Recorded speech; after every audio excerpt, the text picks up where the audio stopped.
지속 가능한 발전만이 유일한 해법입니다.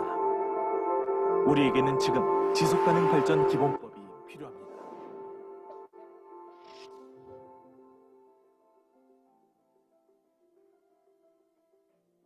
산업혁명부터 수세기간 이어온 인간만을 위한 발전, 그리고 환경 파괴. 침묵하던 지구가 반기를 들기 시작했습니다. 각종 자연재해와 백신 없는 기후위기, 빈곤과 분쟁, 불평등한 사회 문제와 에너지, 경제 역시 위기에 내몰렸습니다. 인류와 지구를 위협하는 지속가능성의 위기. 국제사회는 빈곤 퇴치, 기후변화, 사회적 불평등 같은 인류가 직면한 복잡하고 다양한 문제들이 무엇인지, 그 문제들을 어떻게 해결할 것인지 오랜 시간 고민해왔습니다.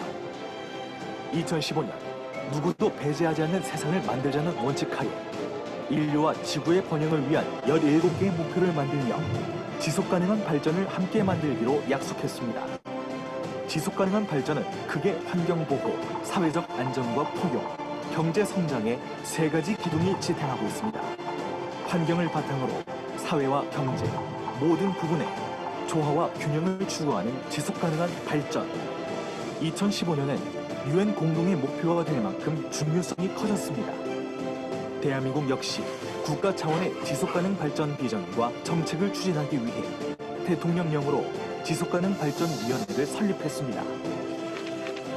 나아가 2007년 8월에 지속가능 발전 기본법을 처음 제정했습니다. 하지만 2년 후 저탄소 녹색 성장 기본법이 제정되면서 지속가능 발전법은 기본법의 지위를 잃게 되었습니다. 상위 개념인 지속가능 발전이 하위 개념인 녹색 성장 속에 기형적으로 자리 잡게 된 것입니다. 그리하여 대한민국 지방정부들이 힘을 모았습니다.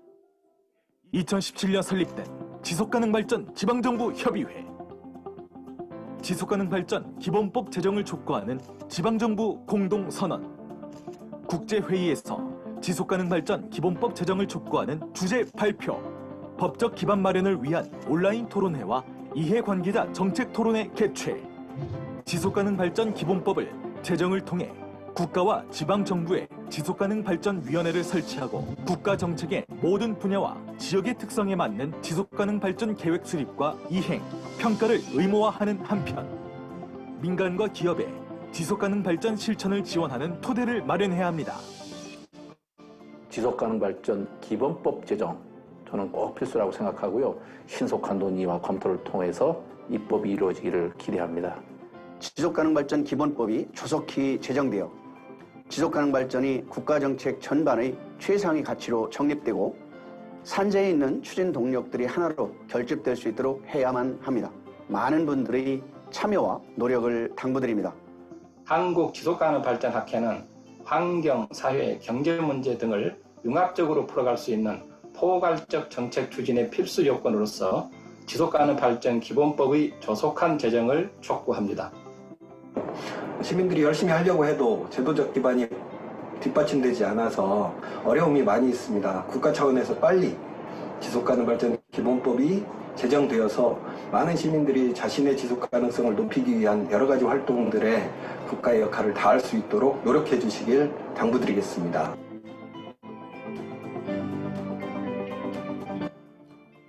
인류의 생존을 위한 행동계획, 지속가능발전 목표 2030. 앞으로 10년도 안 남은 시간이 인류의 미래를 결정합니다. 지속가능발전 기본법 제정과 이행을 촉구합니다.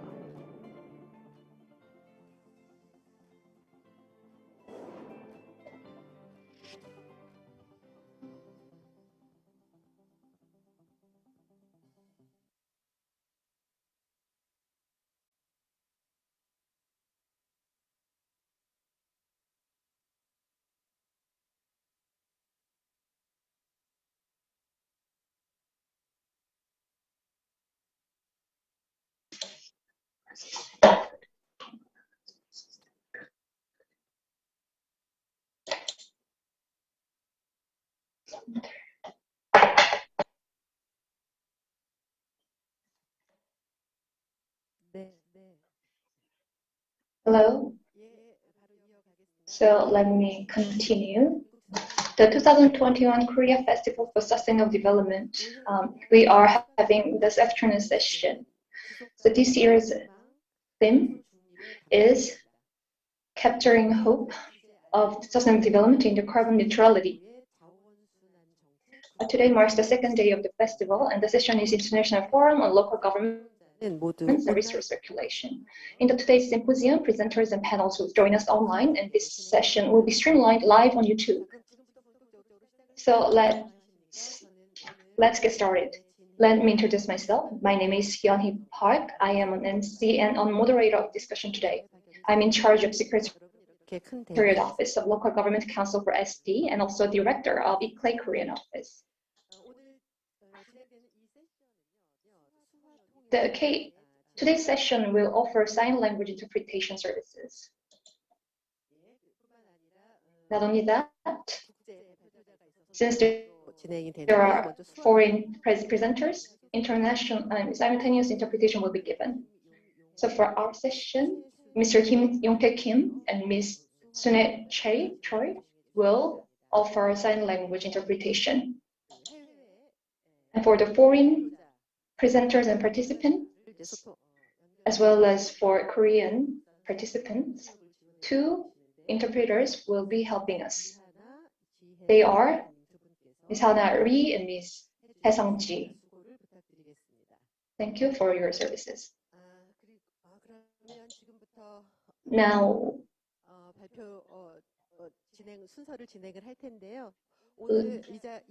let me cover the program. So, local government officials related to the Local Government Council for Sustainable Development are invited, and also activists from this council, and those who have expertise in circular economy are here with us.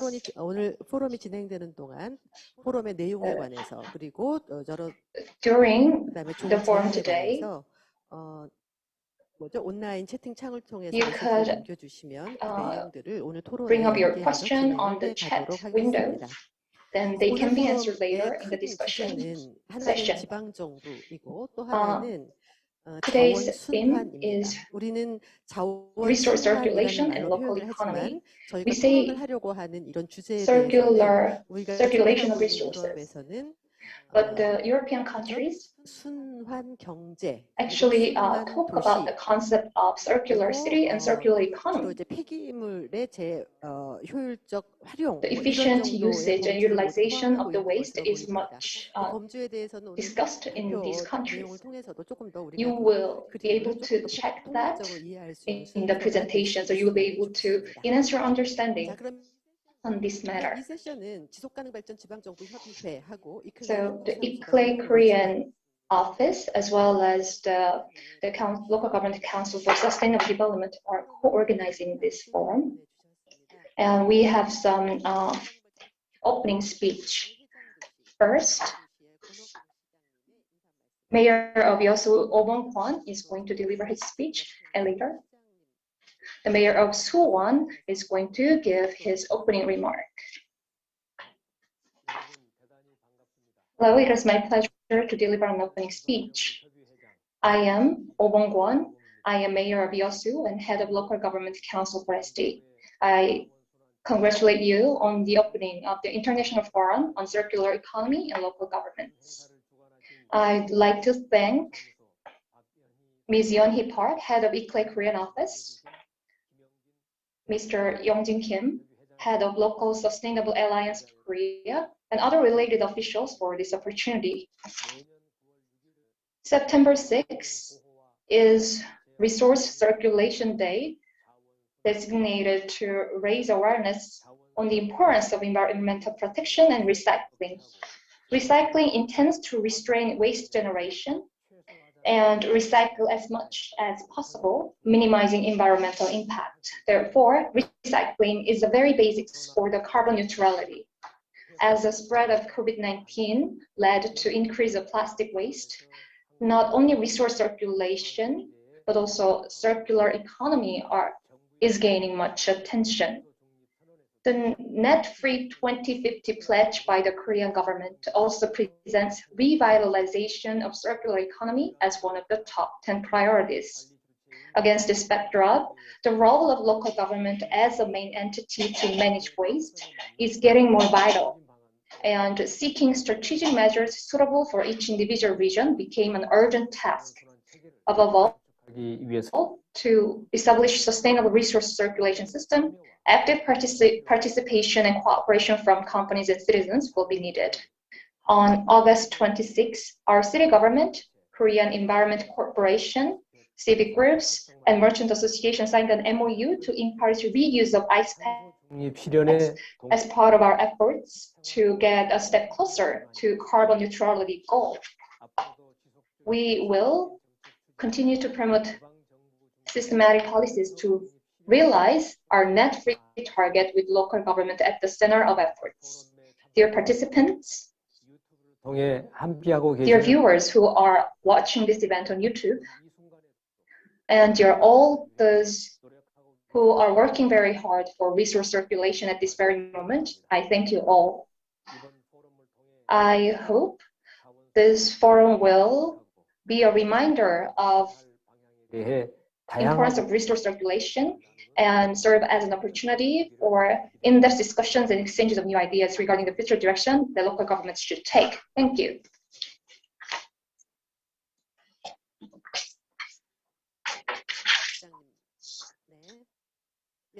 Thank you for the speech. Next, Mr. Yum Tae-young, the mayor of Suwon and head of Korean Executive Committee of Reclaim, will deliver a speech. Welcome to the local government and circular economy session at the KFSD 2021. I am Yum Tae-young, mayor of Suwon and head of Korea Executive Committee of Reclaim. To achieve sustainable development, efficient resource circulation system should be prepared first. Humans extract resources, produce goods, consume them, and dispose waste in a linear economic system. This should be replaced by circular economy where things are fixed and refurbished and reused. In fact, eco stations are installed at every corner of our communities to collect and sort out recyclable materials. Also, there are efforts to reuse every ice pack to change the current trend where 100 million or more ice packs are thrown away every day. These examples are policies conducted by local governments which became so successful that other regions benchmarked. Today's session will be another opportunity to learn about the capabilities of other local governments. The session is composed of keynote presentations, domestic and international policy examples, and open discussions. I expect that they will help shape the future direction of resource circulation policies of Korea. Thank you so much for your participation and support. Please join in our efforts to achieve resource circulation. Thank you.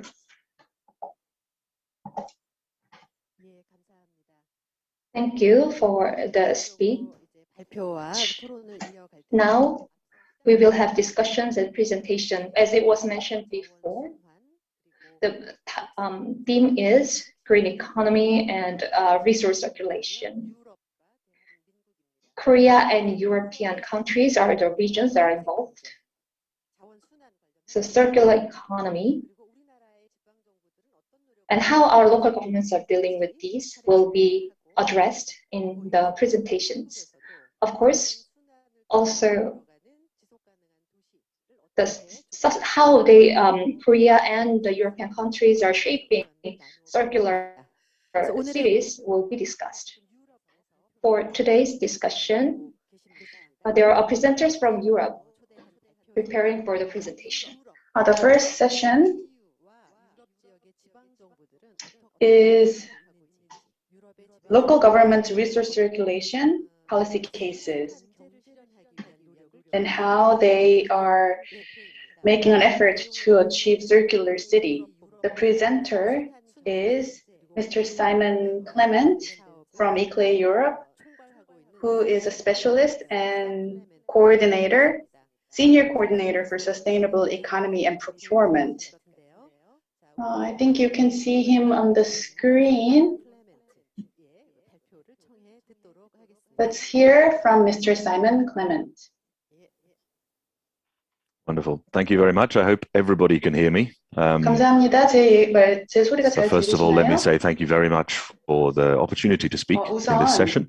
I have 세션에서 worked very 발표해 closely with 주셔서 Korean partners for a number of years, 감사하게 including 생각합니다. multiple trips to the city of Suwon, the cities of Seoul, working on the topic of sustainable procurement and also circular economy. My role now within the ICLE's European Secretariat is to coordinate our circular economy activities, which includes coordinating a number of demonstration projects we have running in the region, and also the Circular Cities, the European Circular Cities Declaration, which I will talk about a little bit. My intention this morning is to present to you with a small snapshot of how some European cities are addressing the topic of circular economy.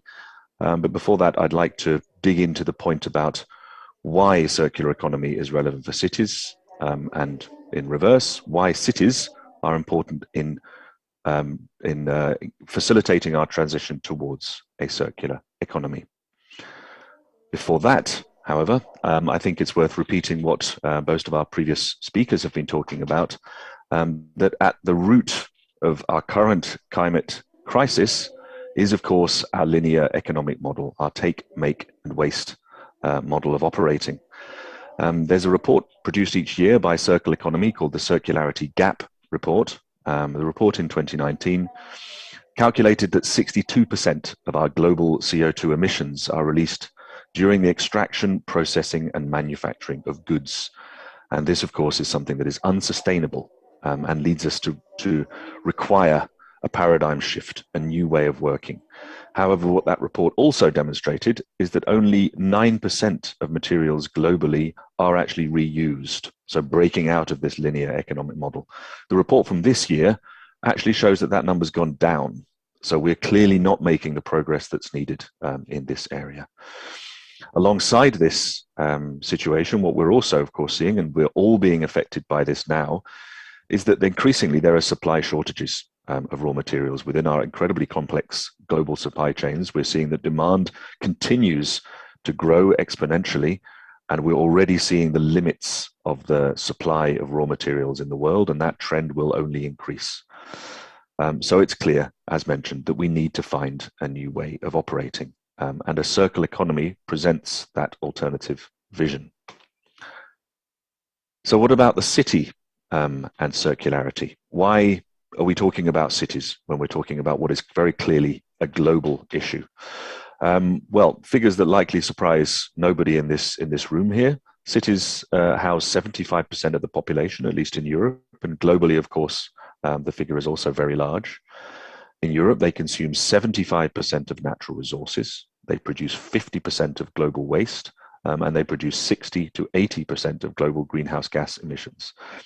All this means, of course, effectively that you cannot work without cities. The other side of this equation, cities present opportunities for working on the topic of circularity. We can see across the globe that cities and the citizens within those cities and the businesses within those cities are really where a lot of innovation begins. They are cradles of innovation. What cities also offer is a scale for demonstration, experimentation, and piloting that perhaps cannot be achieved at a greater level. And we see this right across the world. And of course, local governments and regional governments hold many key legislative and management functions that are related to the way our socio-economic systems run, and so have a key role to play.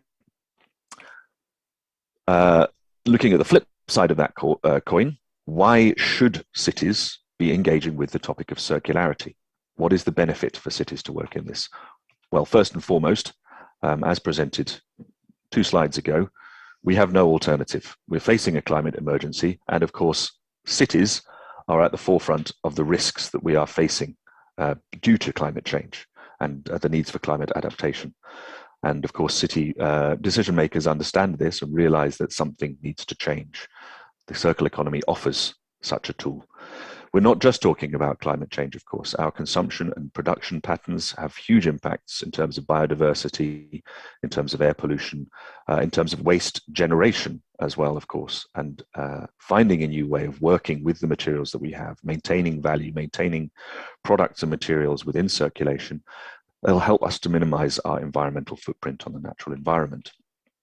In the EU, at least, and I understand this is, of course, the case globally, legislation regarding waste generation, waste processing, waste handling is becoming stricter, and cities are often at the forefront of the implementation of this new legislation. And that means we need to find clever ways of meeting those requirements, and meeting those requirements in a way which doesn't cost a lot of money, but present perhaps also opportunities for meeting other policy goals alongside that. What we're also all seeing increasingly in the last couple of years is how vulnerable we all are to shocks in our supply chain. Circularity presents an alternative, a form of resilience in the local economy that can perhaps resist some of the worst effects of the global supply chain shocks. What circular economy also presents is another way of operating at a social level. Many of the circular economy measures that we're looking at involve an approach to sharing, an approach to cooperation, an approach to using resources collectively at the local level. And of course, for many cities, this is an attractive tool to potentially increase, reduce imbalances within our urban environments and improve social justice.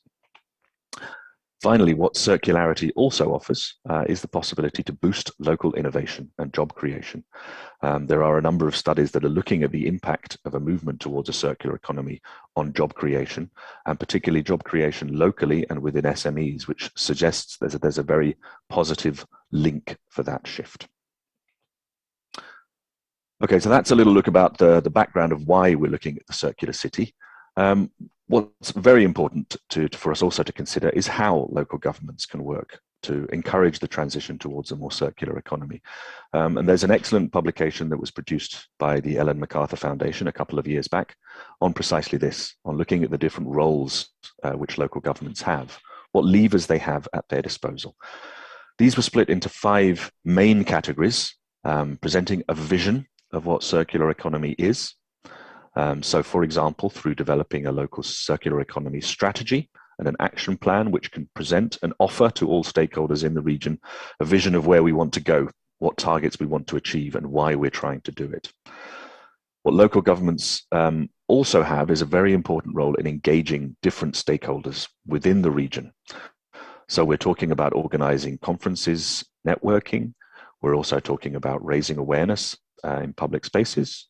We're also talking about capacity building, training technicians, mentorship, assisting businesses, also training citizens, trying to engage all elements of the quadruple helix, the public authorities and the different public organizations that work within the region, the private sector, the research sector, and also, of course, citizens directly. Because without this, the sorts of fundamental socioeconomic shifts required for the circular transition cannot take place. Local and regional governments also, of course, have an important role in urban management processes. We're not just talking about waste management processes, but also the designation of spaces, for example, for material transformation and recirculation, the designation of hubs, the inclusion of requirements within planning processes for the reuse of construction material, for example. Public authorities also maintain directly or indirectly a number of assets which can potentially be optimized to make their use more efficient.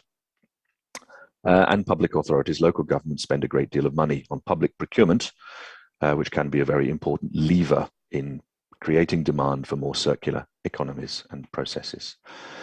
Economic incentives is also something that can be provided at the local level as well as the international level. We can think of innovation contests, which a number of cities have introduced, hackathons of trying to work out problems together, rebates potentially for businesses which operate in the circular area. We could also look at other types of fiscal measures, such as different taxation forms on the approaches to waste, for example. And finally, regulation. So obviously a lot of regulation, as well as the economic incentives, takes place at the national and regional level, but there are also a number of levers that local governments have through their municipal ordinances to create a positive legislative regulatory framework for the transition towards circularity. And at least within Europe, and I understand globally, there are a growing number of local governments who are addressing this. And I'm presenting here on the screen a few circular economy strategy plans from different cities and regions across Europe, from London, from Brussels, from Paris, from The Hague, from Maribor, from Rotterdam, for example. So there are many such plans that are being developed, are in development across Europe at the moment. To dig into a few of these examples, there's a lot of information I can see on this screen, so I'm not going to go through every element of this. These are 4 cities which are looking particularly at the idea of how to engage citizens and how to boost entrepreneurship within their cities. Heli will speak for Turku shortly after me, so I don't need to dig into that example perhaps, but there's very much a focus there on awareness raising, working together with the local community, with students, with citizens, on trying to achieve lifestyle change. In Leuven in Belgium, they are working on a project called Share Repair, which focuses on how we can improve and encourage citizens and local businesses to get involved in the repair of particularly IT products, in this case, through the establishment of repair cafes, through training for people in repair, through sharing an understanding of how we repair, also with other cities across Europe, with the idea of developing a European-wide repair platform.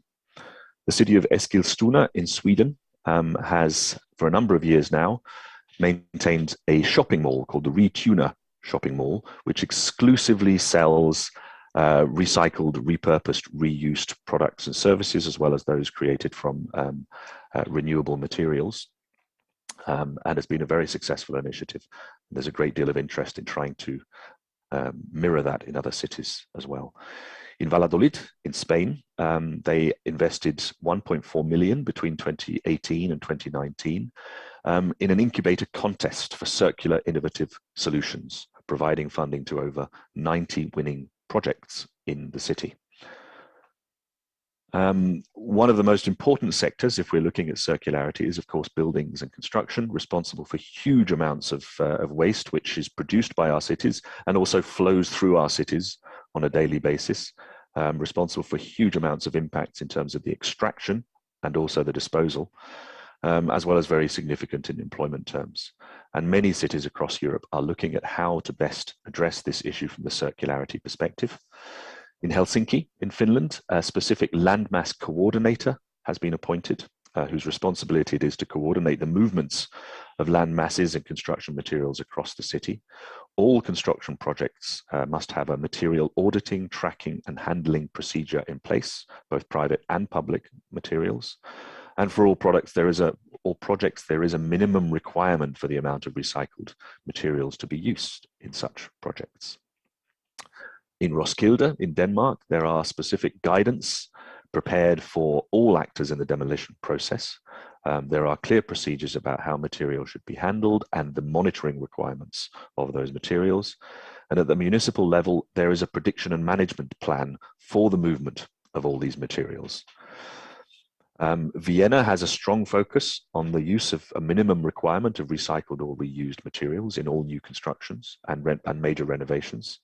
And also to calculate the impact specifically of whether to renovate a building or whether to knock it down and start again, which is something I think many cities are really looking at very seriously now. The construction process, the tendering process, incorporates the use of life cycle analysis in terms of the materials used as well as the buildings themselves. And the materials used need to have a digital passport as well. Another very important sector, of course, at the local level is the food and biowaste sector. And here's an example of several European cities. I'm conscious a little of the time, so I won't dig into all of the details presented here.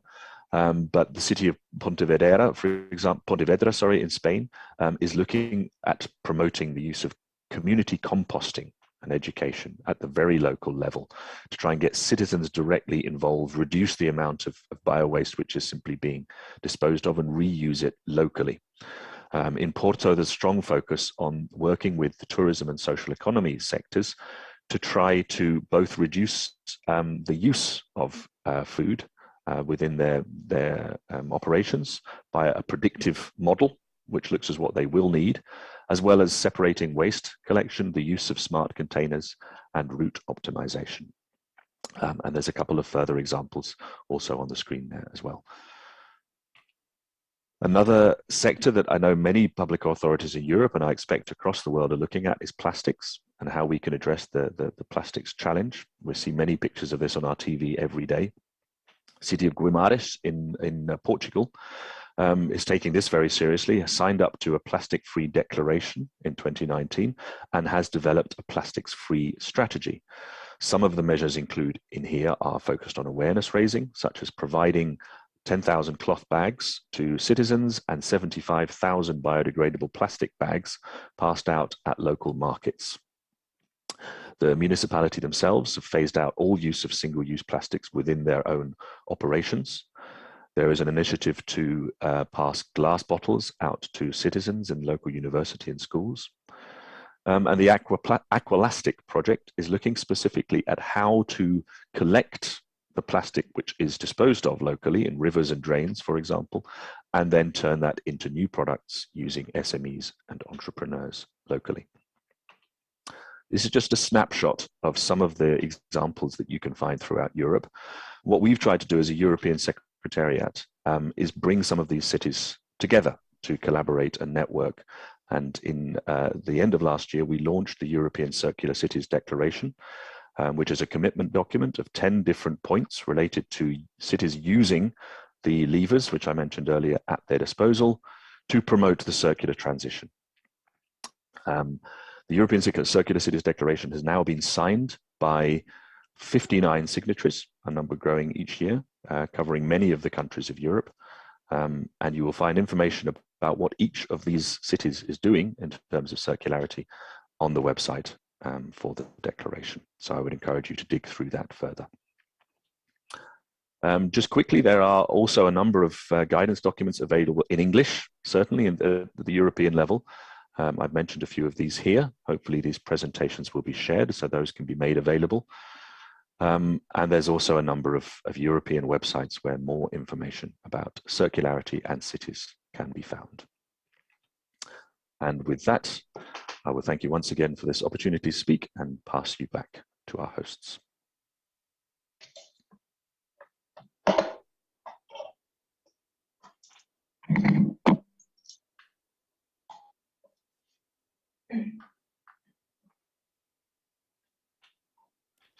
예, 고맙습니다. Thank you so much for your presentation. You shared several cities, the examples of the several cities, how they cooperate with the local governments. You also talked about circular economy, and you shared very detailed information about the examples. So that was very helpful. So I mean, not just the nation itself, but also all the communities should be involved in these efforts. Which, I mean, in Korea, we try to reuse things. And so rather than disposing waste, we try to minimize the waste generation. We are carrying out much efforts from that direction.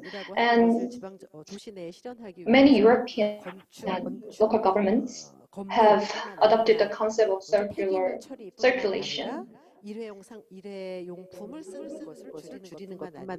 Not only reducing the plastic items, but they also carry out various other measures so that resources can be circulated. 59 local governments in Europe made the joint declaration for the resource circulation. So these were mentioned from the presentation by Mr. Simon Clement. He is going to stay with us in the discussion session later. So if you have any questions or comments that you would like to direct to Mr. Simon Clement, then you can leave it on the chat room. So that they were the examples of the European countries. But how about Korea? What would be the examples of Korean government, local governments? How these local governments are making efforts to create circular economy. So our second presenter is the professor of the Chungnam Provincial University, and he is also the director of the Low Carbon Resource Circulation Research Center. So our presenter is Professor Sang Park. He is going to talk about how Korean local governments are promoting with the resource circulation policies. So please take the floor. Thank you. So I am Sang Park. I will talk about the current status of the resource circulation policies of the local government in Korea.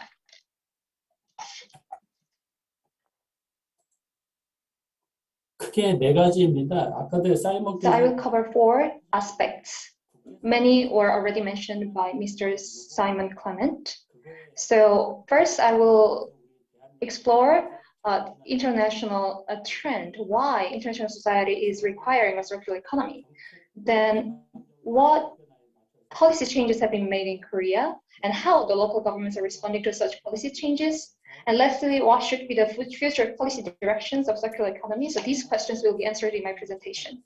Circular economy, the concept was mentioned before.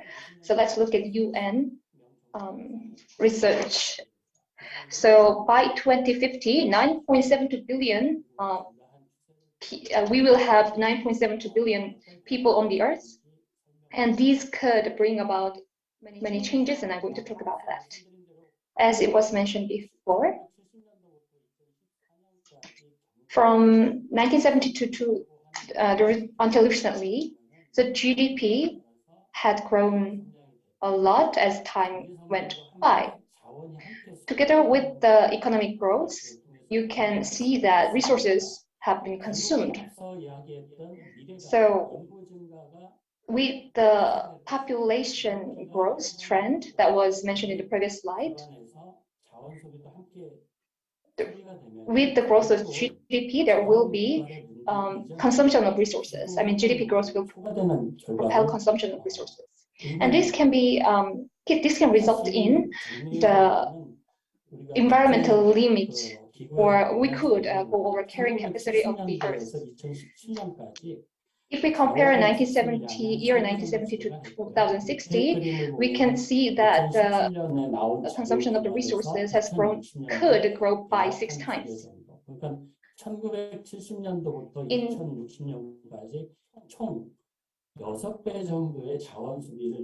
So the consumption of resources could grow by 6 times in 2060 compared to 1970. The resource extraction and processing account for 50% of greenhouse gas emissions, and it causes 90% of the water stress and biodiversity loss, the loss of the biodiversity. So considering all these, the Earth could end up reaching its carrying capacity. So this picture is the statistics from Netherlands. So circular economy, it's something that we should promote. We should convert our linear economy into circular economy.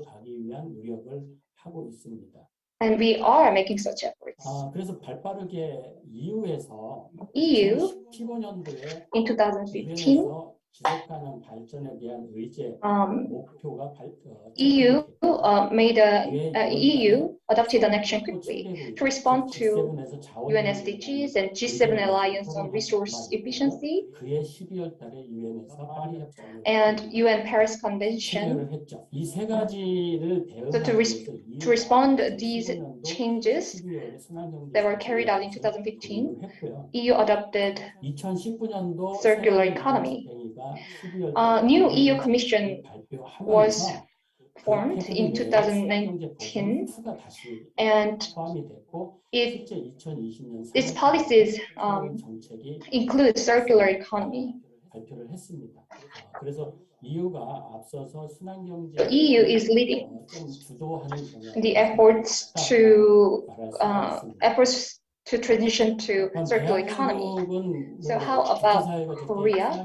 So international society is making such efforts. How about how is our government is doing?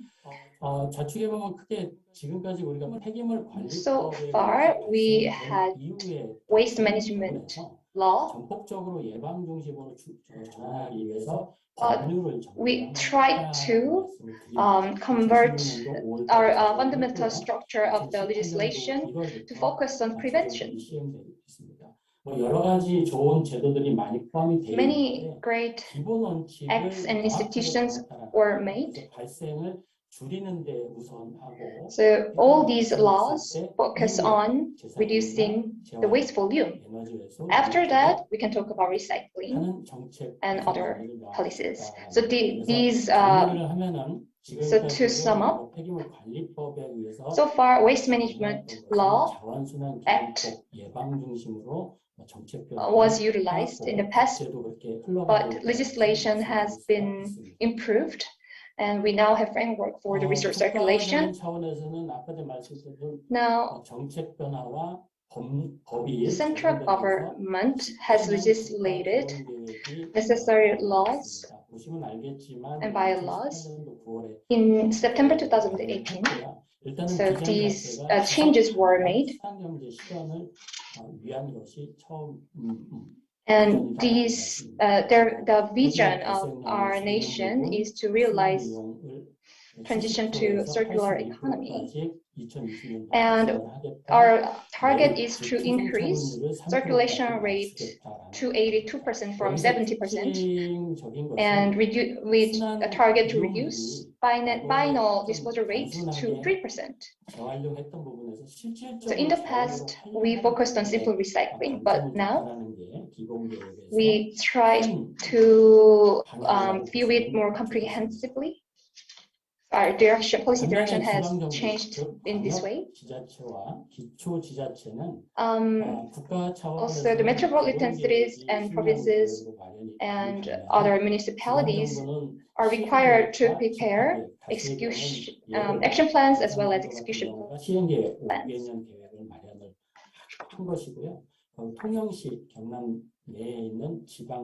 And 통영, which is one of the municipality, prepared the execution plan. That was an example.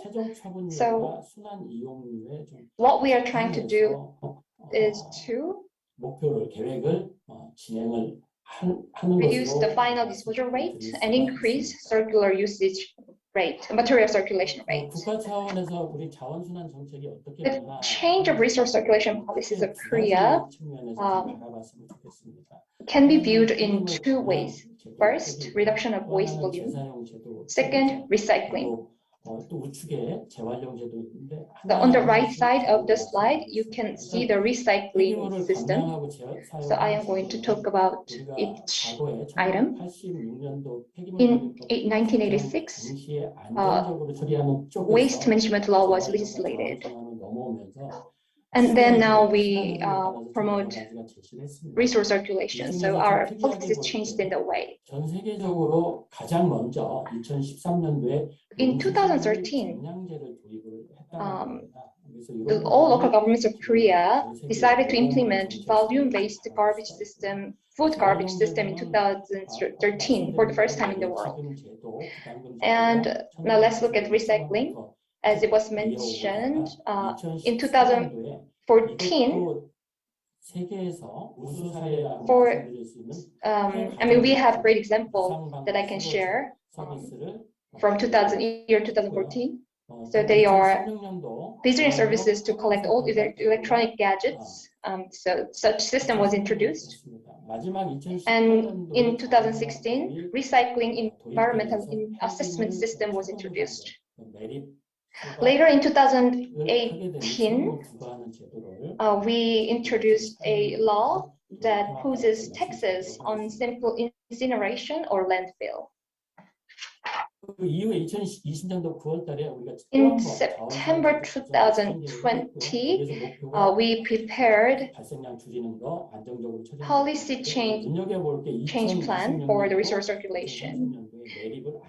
And we have introduced a system which prohibits direct landfill. Now, moving on.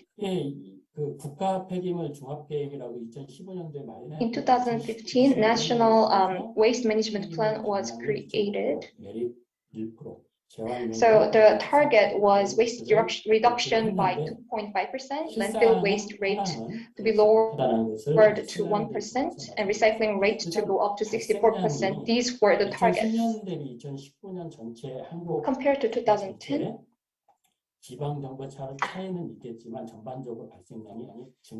in general, even though we had such targets, if you see the results of the generation of the waste, it increased.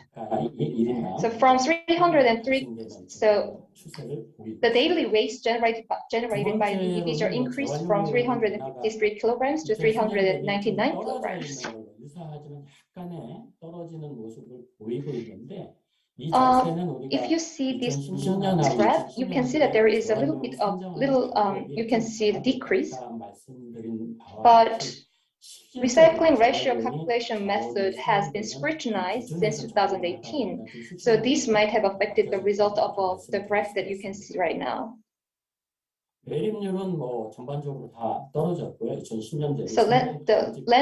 the volume of waste for landfill decreased. But if you look at Gwangju, it has its own special characteristics. So it's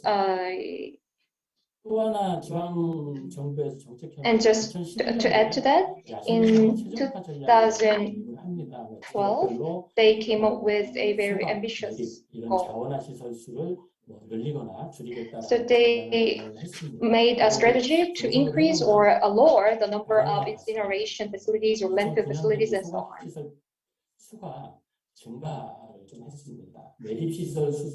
But landfill facility and the incineration facilities, the number of those facilities grew in the last 10 years. If you see these results, you can say that efforts by the local governments in Korea lagged behind to some degree. So what kind of policy directions we should pursue? Well, as it was mentioned in today's discussion, sustainable development it's something that we should pursue. So, as for the waste, we have to reduce the volume.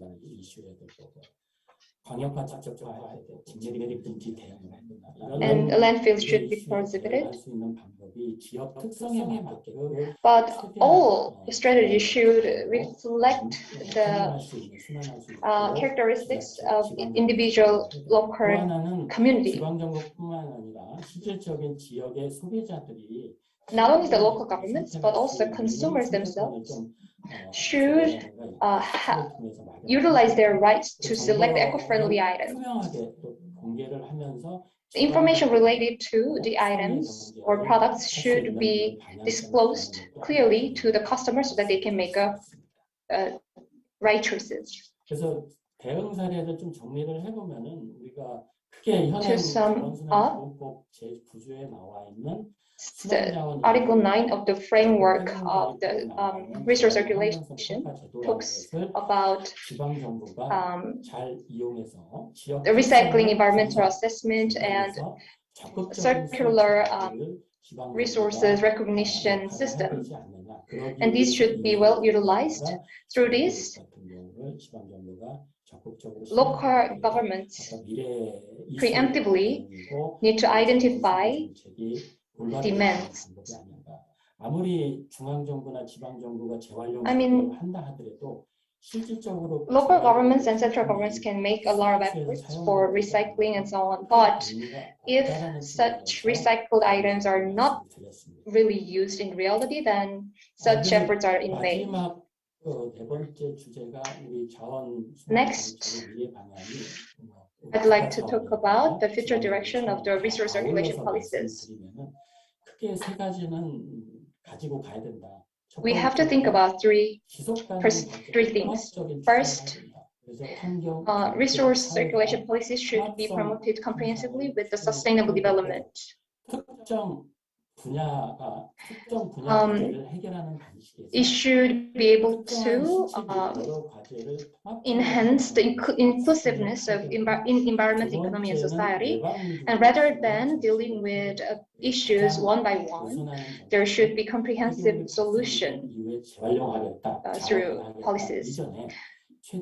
Then next, our policies should be focused on preventive measures. Rather than dealing with waste later, they should think about ways to reduce the waste from the beginning. Next, the basic principles that are prepared should be complied. The principles should be reflected in the policies. And there should be social consensus on emphasizing that all these basic principles should be complied when enhancing systems or the measures. Looking at the policies carried out by EU, it can be noticed that waste policies were prepared together with product policies and industrial strategies in 2017, 2019, and 2020 respectively.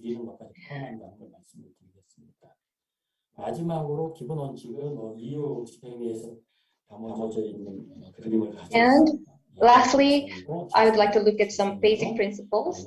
This was discussed by, this was established by EU. So this actually wraps up my presentation. Thank you.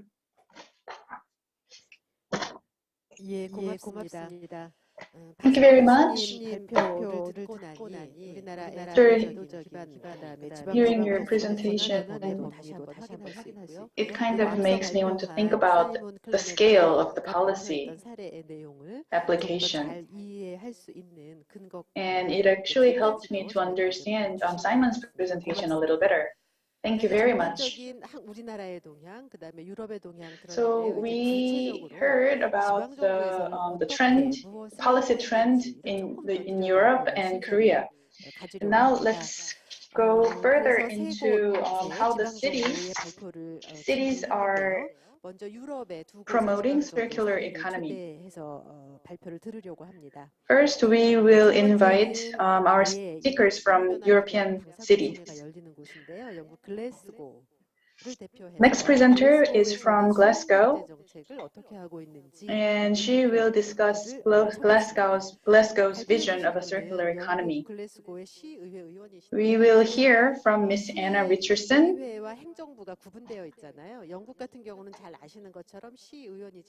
The City Council in Great Britain is an elected official, unlike Korea. She specializes in sustainable possibility and carbon reduction. Ms. Anna Richardson will present.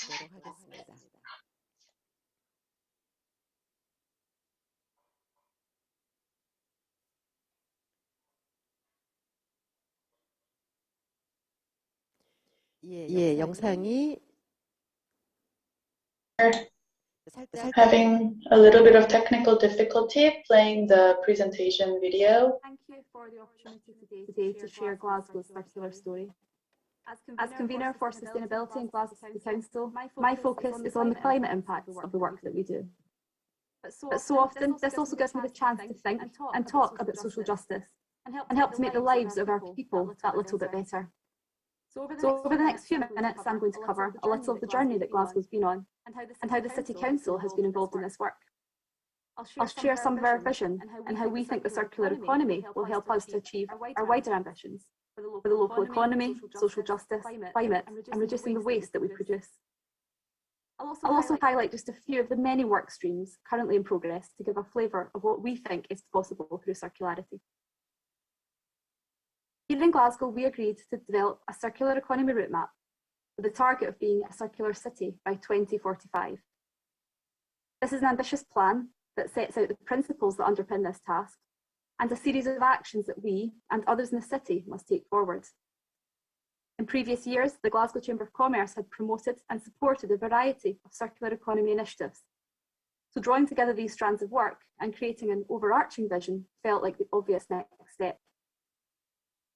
I see this route map as the sister document to our climate plan, and it also overlaps with our waste management strategy.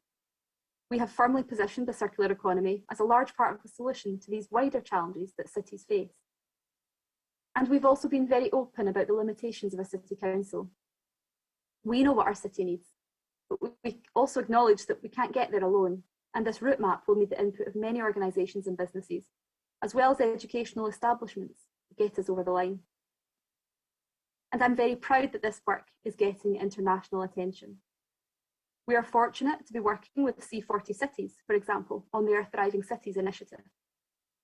This will deliver a city donut profile that baselines and quantifies the social foundation and the ecological ceiling for Glasgow. This is an incredible opportunity for us to work with C40, the Ellen MacArthur Foundation, and the Donut Economics Action Lab to deliver on a specific and high-profile action from our route map. It will concentrate on the issue of consumption-based emissions and will entail a wide-reaching stakeholder engagement process to deliver an action pathway for Glasgow. And closer to home, we're engaging directly with businesses in Glasgow through the voluntary Sustainable Glasgow Charter. The defined proposals within the Charter ensures it represents a robust and measurable commitment from signatories to reduce their carbon impact and to develop business practices in a more sustainable manner. This will build on our existing links with businesses in the city and enables them to be part of the solution. So I wanted to offer just a few overarching themes today that run through all of the work that we're taking forward. As a large organisation, Glasgow City Council has opportunities to create demand for circular activity through our own procurement practices. We can use our considerable spending power to influence the types of products and services that are accessed by our organisation and raise the profile of sustainability amongst our external partners. This task will require training for our procurement teams in order to make it normal practice across the organisation. And we're also participating in a 12-month procurement project with the Ellen MacArthur Foundation City Network. This project will look at the circular procurement opportunities around a major civic realm construction scheme in our city centre, and it will help to provide a template for future operations. And we know that having the right skills across the city will be essential to enable circularity to really take off. To develop the workforce we will need, we must identify where working lives have to change. So, for example, work is going on across our schools and training facilities around new construction skills, including digitisation. We are creating links directly with industry too, and many of the skills that we're helping to develop can cut across sectors. Because what is becoming clear is that much of this work is not sector specific. The principles of responsible procurement, of embedding sustainable working practices, and gaining skills that are fit for the future translate across the city's economy. And that means we can share learning and collaborate to make faster progress. Of course, we also have a particular focus on several sectors where there's a real opportunity to make a significant impact and to reduce waste. Construction is one such sector, which requires our commitment to work with businesses and education to achieve the best results for Glasgow. We are well on our way to launching a construction forum for Glasgow to collaborate across the private sector and to influence material, transport and resource sharing, as well as encouraging circular design principles into construction projects, ensuring future disassembly and reuse. We are thinking not only of the buildings we currently have in the city, but also of those yet to come. All of our city's universities and a major college have signed up to this forum. And we hope to create a salvage site for storage of materials awaiting reuse. And we're investigating how best to catalogue the materials that are embedded in our council buildings already. And we're conscious that we need to address the textile industry too, and there's a lot of work to be done in this area. A city-wide textiles forum is currently in development, and this forum will comprise support from Zero Waste Scotland, the University of Glasgow, the Chamber of Commerce, the Ellen MacArthur Foundation, and various other external stakeholders. The intention is to further develop local action in the city ahead of the landfill ban on textiles due to commence in 2025. From the initial workshops, it is clear that there's a gap in the interaction with the retail sector. So that's a priority that we need to understand better through this workstream. Again, we're identifying what needs to change, and we're building links to those who have the ability to make it happen. And a lot of that collaboration is well underway. We're extremely fortunate to have a vibrant network of local businesses and charities that are delivering so much of this change already. We have a thriving tool library serving a busy residential area, which allows residents to borrow from hundreds of household and garden tools for a small annual membership fee. And we have several repair hubs that can bring household goods and electronics back to life, diverting from landfill while training up local people to make the repairs. And we know that there are gaps in access to healthy food in some parts of our city. So we're seeing a network of local pantries develop.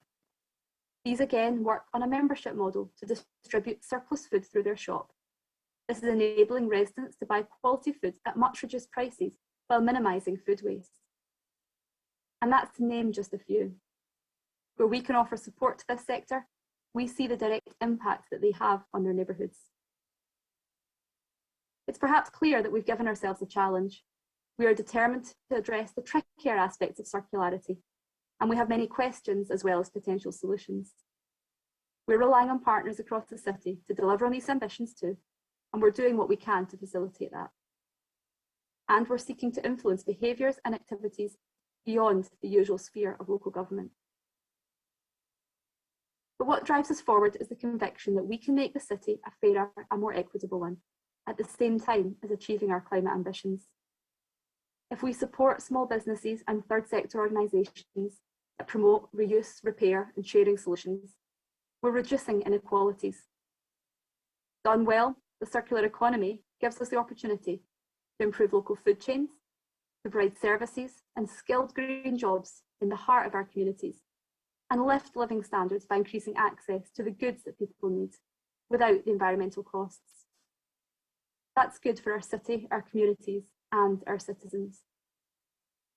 We have so many opportunities to create an economy that works for everyone in Glasgow, and a carbon neutral city with a sustainable future. It's going to be hard work, but I firmly believe that it's going to be worth it. Thank you.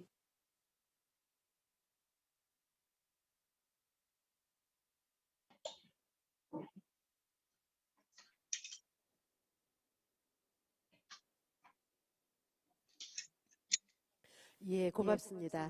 Thank you so much for your presentation. 글래스고에서 하고 있는 일들은 You mentioned about what kind of works are being done in Glasgow. What inspired you? Well, first, you mentioned about the fair opportunities and how it could help enhance the circular economy. You mentioned about the efforts to work with local communities, and that gave me that was a food for thought for me. So I asked all participants to share your feedback on this presentation. Now let us look at example from European countries one more time. So we are going to learn about Turku. It's a city that promotes circular economy in Finland.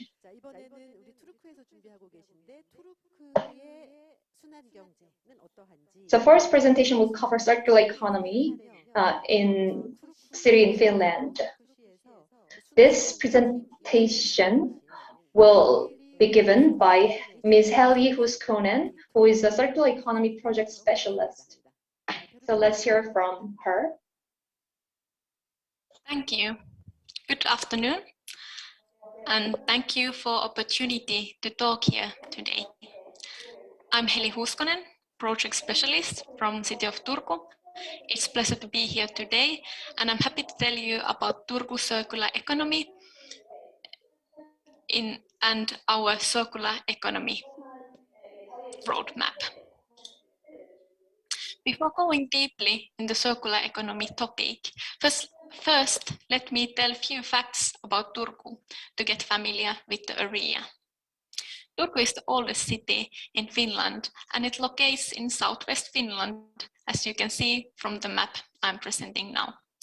Almost 200 residents live in Turku, which probably sounds a small village to Korean audience, but we like to think in Turku that is a mid-sized European city. It's very characteristic for Turku to see lots of students here.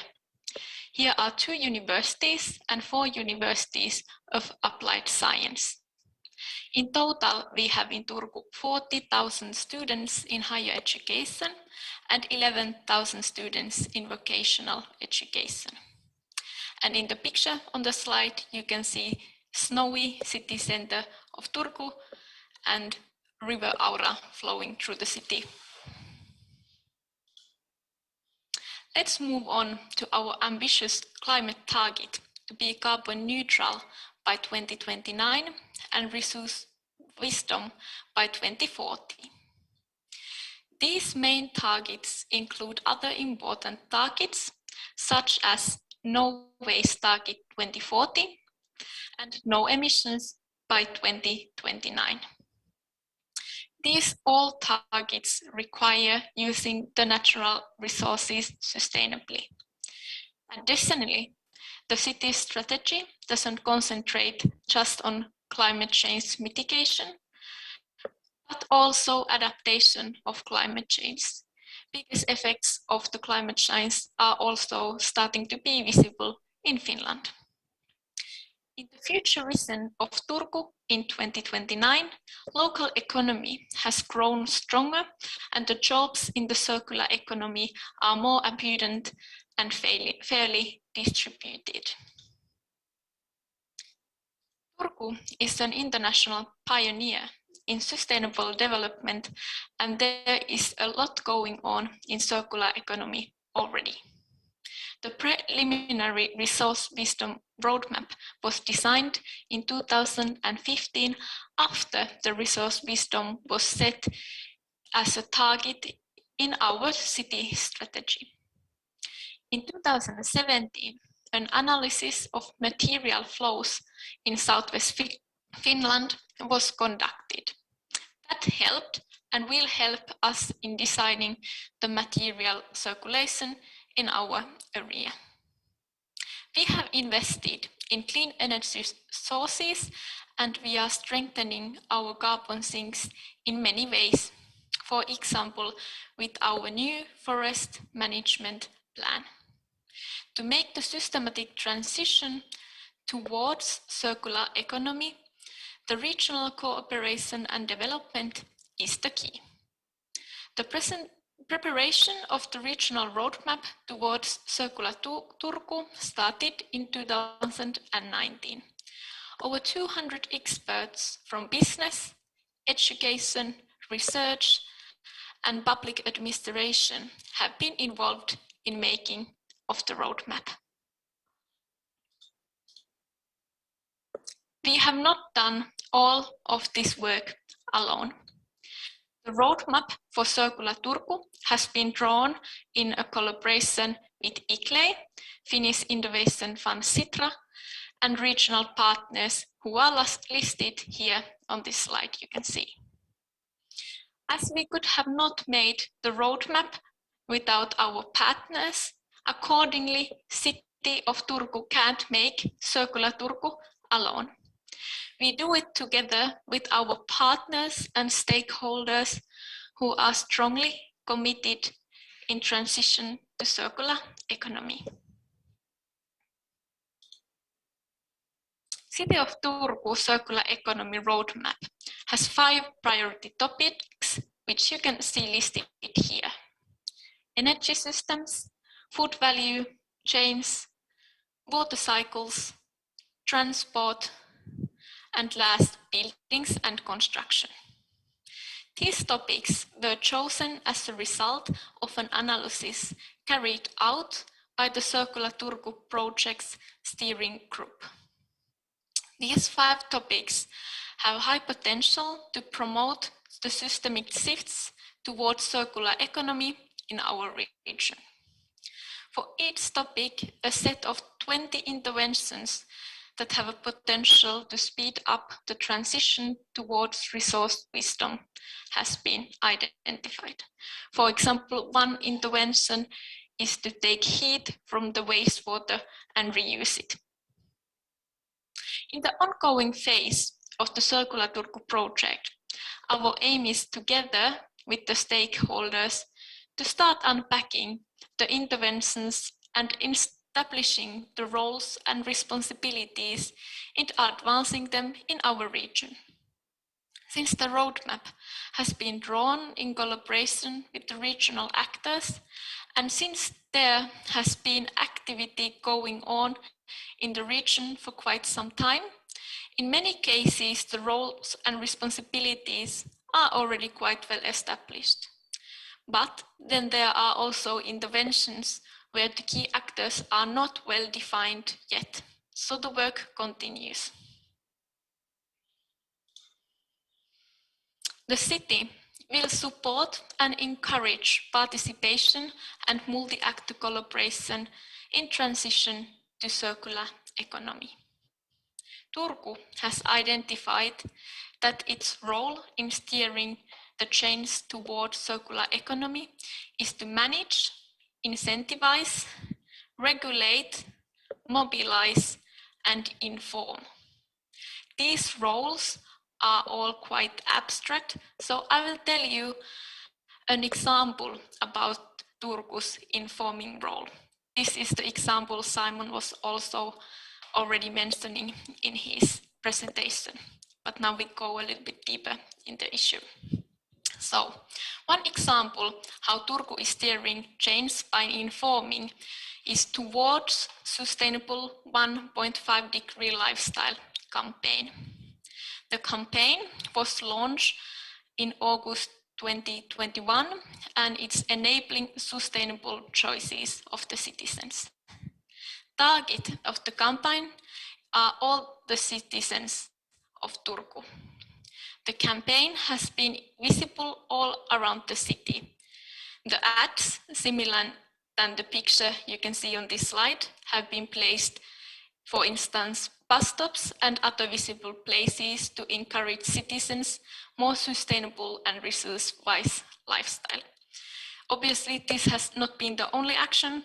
There have been challenges on social media, information on social media, and for example, challenges on workplaces to go towards more sustainable lifestyle.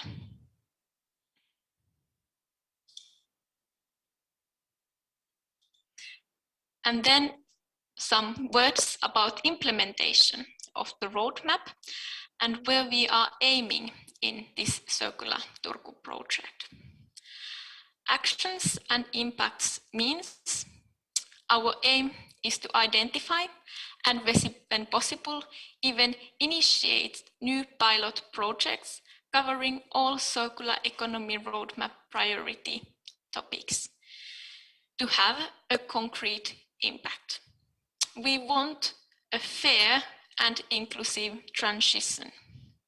The Circular Turku roadmap has to be inclusive and benefit all Turku residents, and for this, in each intervention, we focus on 3 dimensions of fair and inclusive transition: access, inclusion, and opportunity. Another cross-cutting theme that we put great emphasis on is the biodiversity. Especially the nature-based solutions are one way to enhance the biodiversity. The city is currently drawing a biodiversity protection action plan, and we seek to support synergies between circular economy and biodiversity protection in Turku. Least but not last, we actively take part in global and local partnerships, just as peer-to-peer learnings.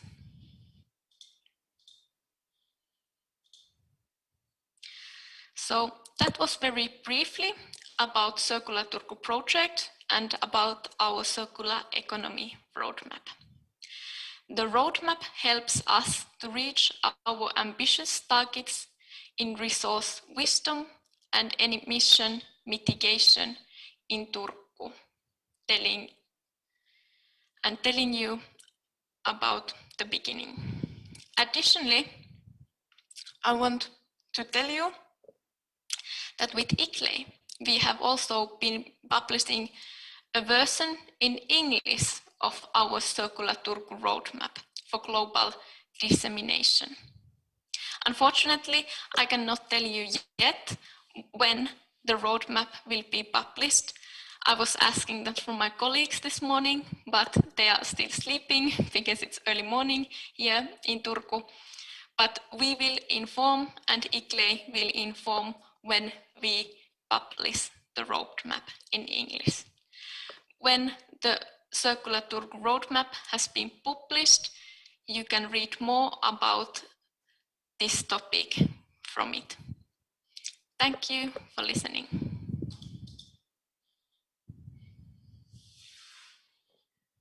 예, 고맙습니다.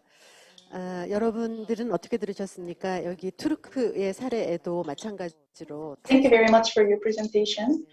As we heard from Turku's presentation, carbon neutrality is very important. And a circular economy certainly helps the city's future. And they are making necessary policies to achieve that goal. I think the Finland's policies are considered very advanced, even in European standards. Let's hear about how Korea's municipality is doing the circular economy policies. Let's hear about the case of city of Seongnam.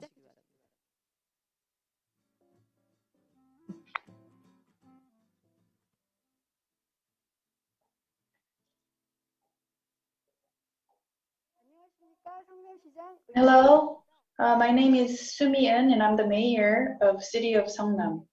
First, let's watch a promotion video for Seongnam's recycling center, RE100.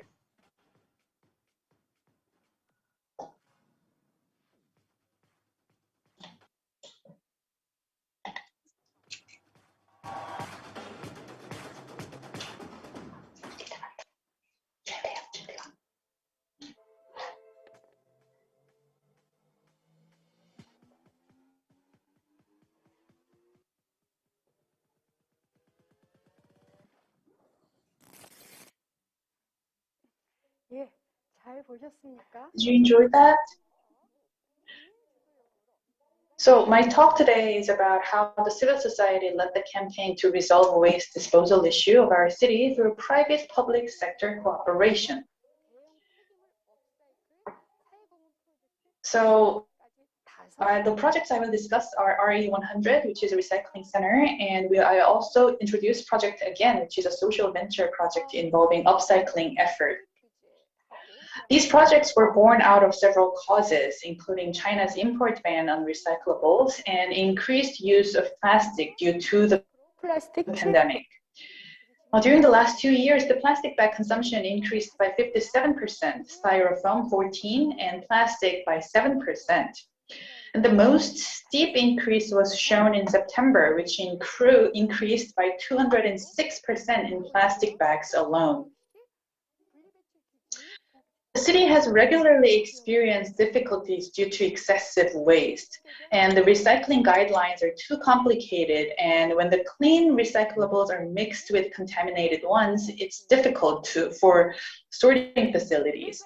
So our task was to make more clear recycling guidelines, as well as create resource recycling easier.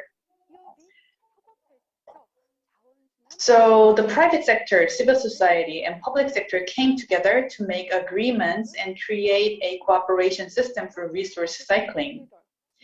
And RE100 is working together with environmental coalitions such as Eco Together.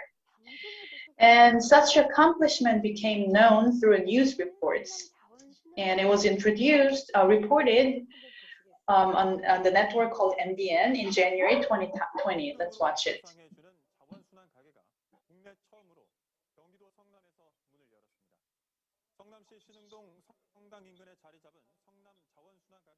RE100은 성남시와 성남환경운동연합, 민간기업 에코투게더가 협력해 재활용품을 돈으로 직접 보상하는 첫 시범 사업입니다. 이 자원순환 가게는 인근 주민뿐만 아니라 성남시민 누구나 에코투게더 애플리케이션에 가입해 이용할 수 있는데요.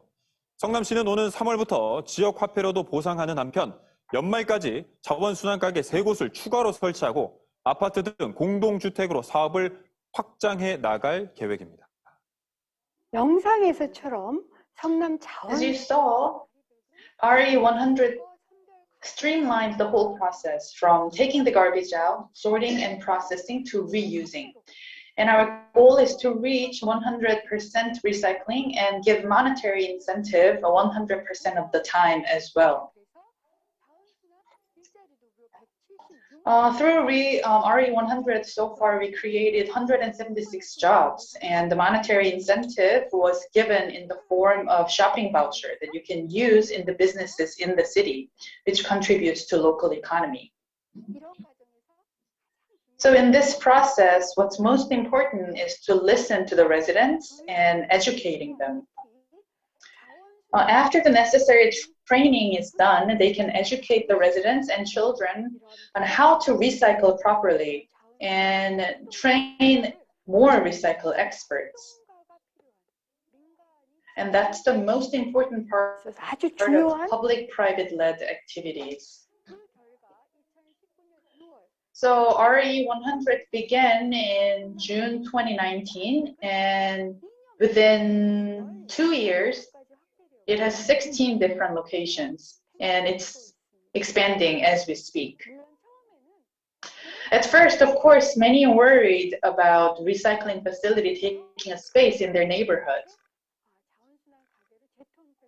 However, through remodeling, one of the recycling centers through renovation became a coffee shop-like atmosphere, and it allows people to gather around and exchange recycled knowledge and also buy recycled products.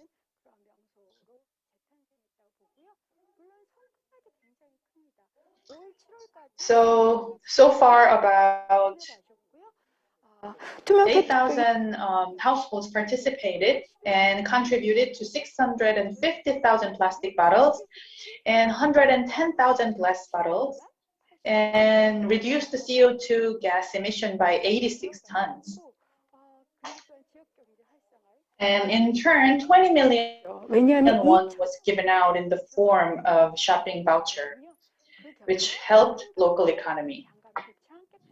Such accomplishment was acknowledged by the government, and we received several awards. We're very proud of this achievement. What's even better is that many districts in Seoul have benchmarked our model, and they now run their own resource recycling centers.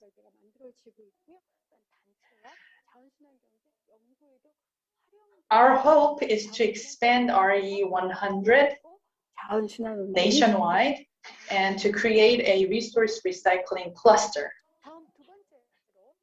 Secondly, our city of Seongnam was designated as Smart Green City by the Ministry of Environment last year.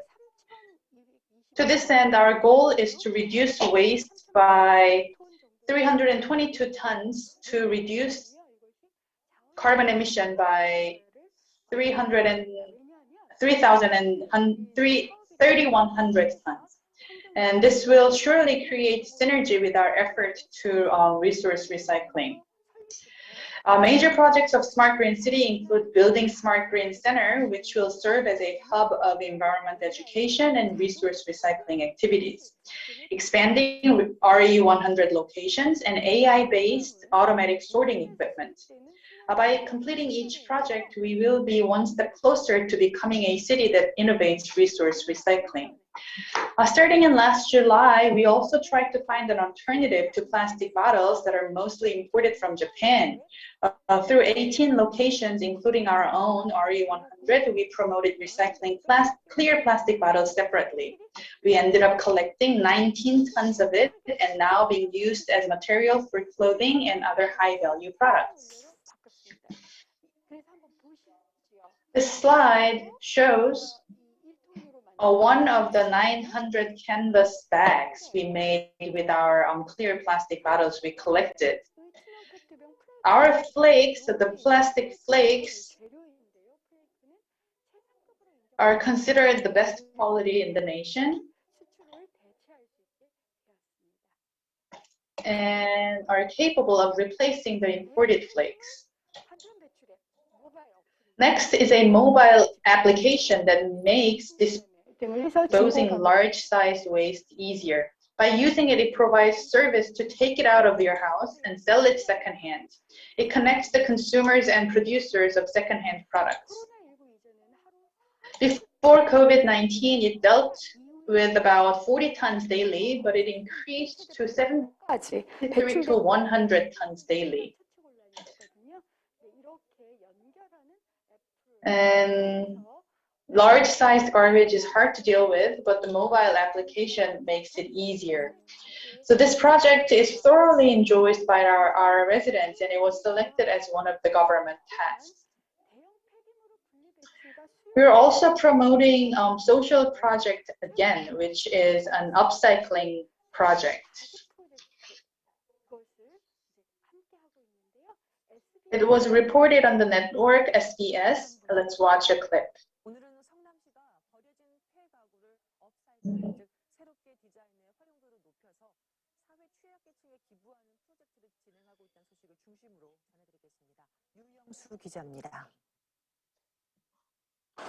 폐가구를 처리하는 성남시 대형 폐기물 처리장입니다. 업사이클링 아티스트들의 작업은 처리장에 반입된 폐가구를 선별해서 다듬는 것에서 시작합니다. 깨끗하게 씻고 낡거나 깨진 것은 수선하고 페인트 칠을 하고 약한 부분은 다른 자재로 보강합니다. 정성을 들인 작업이 끝나면 폐가구는 새롭게 디자인돼 가치가 높아진 업사이클링 가구로 재탄생됩니다. 폐가구들이 멋진 의자가 되고 책장이 되고 옷장이 됩니다. 제작된 업사이클링 가구 39점은 자원순환의 날에 시청에 반나절 전시된 뒤 사회 취약계층에 전달됐습니다. 예, 잘 보셨나요? 저희가 Did you enjoy that? So we are pursuing 5 projects, and throughout the years, we met with many people. What we noticed is that they really enjoy recycling activities. When you enjoy something, you never stop. So it made us realize how important it is to remind our people the joy of recycling and eco-friendly lifestyle. We really believe our hard work will be paid off in the end. So no matter how much time it takes, it's not an easy journey, but we'll keep marching forward. Thank you very much. Thank you so much for the presentation. That was the mayor of Seongnam gave the presentation that was very inspirational, and I really listened carefully to that presentation. Many projects that are being promoted include new projects as well as old ones. But Seongnam is a pioneer city of Korea for the circular economy. So far, the presentation has been made by presenters. So how local governments are working to promote policies to achieve circular economy. From now, we have panels who are observing what local governments are doing. But before we start our discussion, we need to set up. So we have a special video clip created by Local Government Council for Sustainable Development. So after watching this video, the discussion will be held.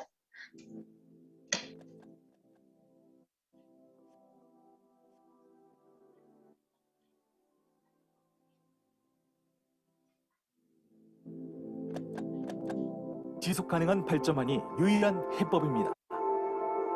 우리에게는 지금 지속 가능 발전 기본법이 필요합니다.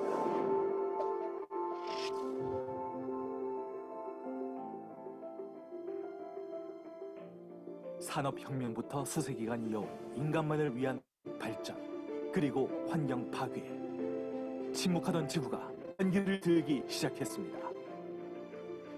각종 자연재해와 백신 없는 기후위기, 빈곤과 분재, 불평등한 사회 문제와 에너지, 경제 역시 위기에 내몰렸습니다. 인류와 지구를 위협하는 지속 가능성의 위기. 국제사회는 빈곤 퇴치, 기후 변화, 사회적 불평등 같은 인류가 직면한 복잡하고 다양한 문제들이 무엇인지, 그 문제들을 어떻게 해결할 것인지 오랜 시간 고민해왔습니다. 2015년 누구도 배제하지 않는 세상을 만들자는 원칙하에 인류와 지구의 번영을 위한 17개의 목표를 만들며 지속가능한 발전을 함께 만들기로 약속했습니다. 지속가능한 발전은 크게 환경보호, 사회적 안정과 포용, 경제 성장의 세 가지 기둥이 지탱하고 있습니다. 환경을 바탕으로 사회와 경제, 모든 부분에 조화와 균형을 추구하는 지속가능한 발전. 2015년엔 UN 공동의 목표가 될 만큼 중요성이 커졌습니다. 대한민국 역시 국가적인 지속가능 발전 비전과 정책을 수행하기 위해 대통령령으로 지속가능 발전을 말씀하셨습니다. 나 2007년 8월 지속가능 발전 기본법을 처음 제정했습니다. 하지만 2년 저탄소 녹색 성장 기본법이 제정되면서 지속가능 발전법은 기본법의 지위를 기회했습니다. 상위 기회는 지속가능 발전이 하위 기회는 녹색 성장 속에 기형적으로 자리 잡게 된 것입니다. 그리하여 대한민국 지방 정부들이 힘을 모았습니다.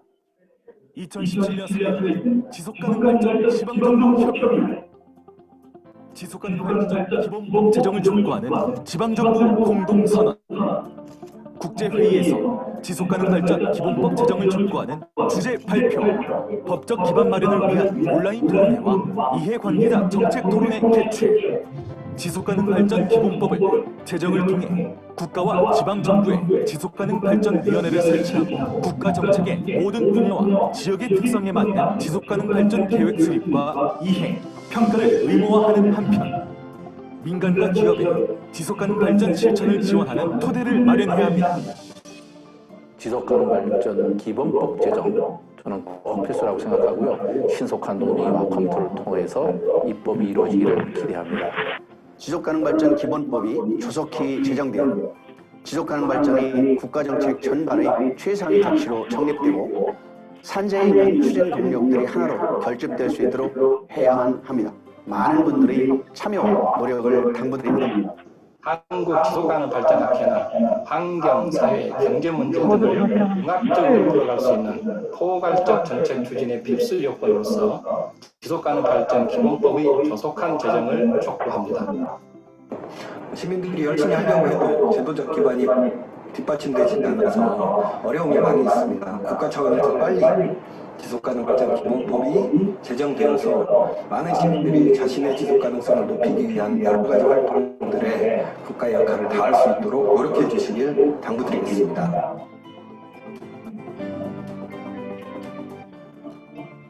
인류의 생존을 위한 행동계획, 지속가능 발전 목표 2030.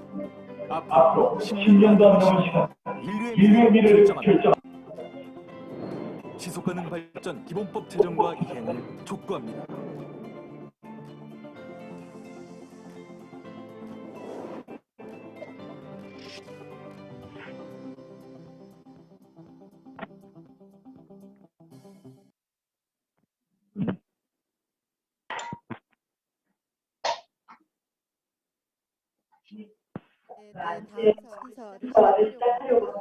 So now we will start the panel discussion.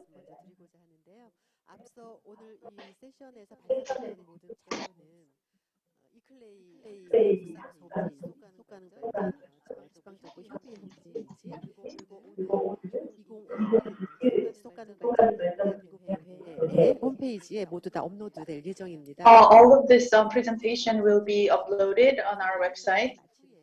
So if you missed the presentation, you will have an access to the presentation on the online.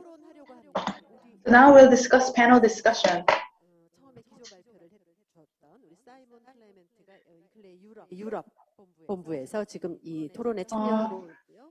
Mr. Simon Clement is participating, and Mr. Sang-woo Park will be another panel. And we also have Ms. Mi-hwa Yu, Vice President of Green Custom Network Standing Committee, and Chairman Mi-hwa Kim from Coalition for Resource Recycling Society.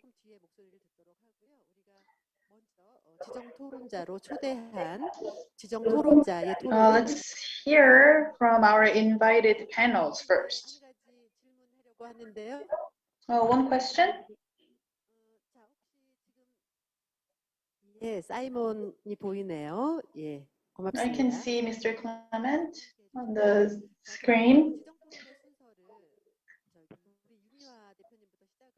So I think Ms. Mi-hwa Yu, you can start the panel discussion, or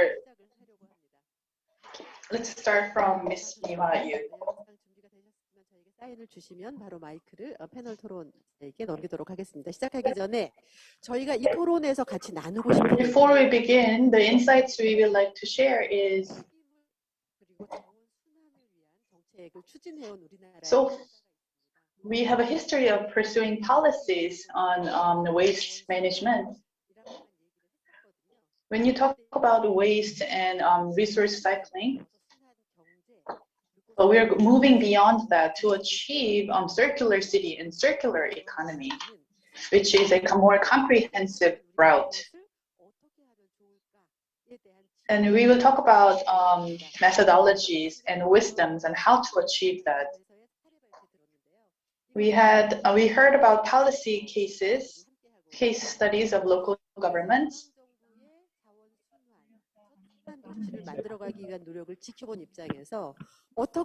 So as a person who have been watching the journey of the circular economy and circular society, I am wondering what you think and what your insights are on this topic.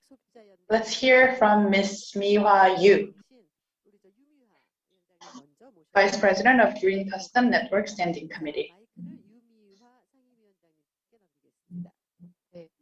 반갑습니다. 방금 Hello 소개받은 everyone, I am Mi-hwa Yu. I'm the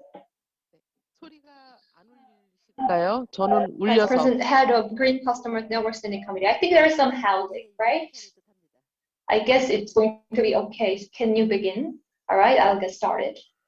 제가 오늘 말씀드릴 것은 What I want to talk about is 정책이 성공하기 위해서는 what is needed for the success of the 내용으로 resource 토론을 하려고 circulation. I would say that private and public cooperation can be a success factor to the resource circulation policy.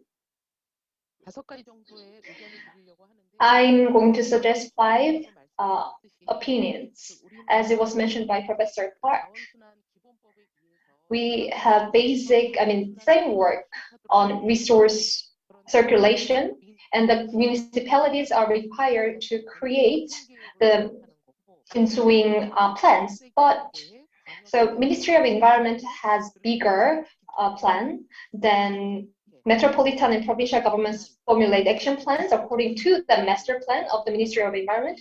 Then municipalities establish execution plans. But the master plan by the Ministry of Environment could reflect on the current, the characteristics of current era. But 계획에는 시대성이 과연 얼마만큼 담길 수 있을까? execution plans, if we go to execution plans, then there are some doubts that whether such execution plans might be able to reflect the characteristics of the era. So, I mean, the era that we are living in is the era of climate crisis and the era of carbon neutrality. So we have to consider these. So the execution plans should be tailored to such characteristics, like it should be able to respond to the climate crisis. So far, if we look at the plan for the resource circulation, it talks about how to utilize resources, how to reduce the volume of the waste. But the municipalities focus on cleanness when they talk about waste policies. But in the era of climate crisis, we have to consider the characteristics of the era, and these should be reflected in the more detailed plan. And the willingness of the local government should be reflected in such plan. Secondly, the resource circulation policies can be achieved with the private and public partnership. So we are carrying out various activities, but there have been many campaigns so far. But when we talk about this, well, citizens sometimes feel disappointed. But I believe just voluntary efforts by the residents would not be enough, but there is a role that public and private partnership should play. So people sometimes point fingers to the residents, saying that their awareness on the environment lags behind. But local governments should make up policies, and local governments should help and render the support to the citizens, and they have to reflect their policies considering these. When smaller municipalities formulate execution plans, these plans should respect the characteristics of the local communities. Because each individual community has different strengths and weaknesses.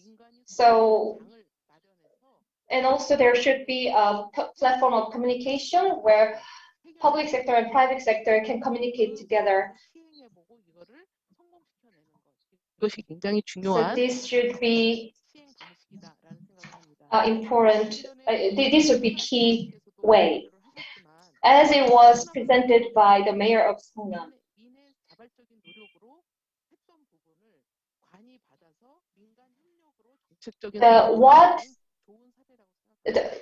So Songnam presented very successful cases where the voluntary actions by the residents made a synergy effect with the partnership with the public sector. So, for example, Eunpyeong County, it promoted a policy called Moa policies, and this started from the voluntary actions by the residents. So, like this, 내용들의 사례가 나와서 we should be able to see more examples, more successful cases where private sector and public sector work together to achieve circular economy. Next, 녹색 소비자를 green consumption, and we have to promote green consumption for circulation of the resources. Behaviors of customers should change across all the production phase. So production and consumption and the disposal, all these phases should be considered in the local government policies. And these contents should be included in the bylaws of the local governments. So production, distribution, and disposal phases of a product should be managed closely by the rules and regulations. And the residents, so such laws and the rules should be able to encourage citizens to take eco-friendly actions. Next, for the green consumers, we have to prepare incentive system because the actions by the green consumers will contribute to they will ease the environmental burdens of local governments, so they should be rewarded, they should be able to receive the reward. So incentive policies are a must. And by such incentives, I hope that green consumer behaviors can be common things in the local communities. Next, I want to mention that it takes, such efforts should start from a small town. Children go to school or go to childcare center and they go to supermarket to buy items. All these actions are carried out in daily lives, and these centers or schools and markets are 15 minutes walk from home. So if we focus on these daily life activities, we could come up with green childcare center, green supermarkets, and if we work from there, people will be able to adopt the green eco-friendly actions more naturally. 이러한 부분이 the product is manufactured and then distributed and consumed. But in this phase, if we want to make sure that resources are circulated, people should be able, the daily life of people should change. So that was my suggestion. This wraps up my presentation. Thank you. Thank you very much. So her presentation was about how the local governments can legislate and clarify who has what responsibility. However, in order to pursue that goal, you have to engage the people, and it has to integrate lifestyle using detailed action plan.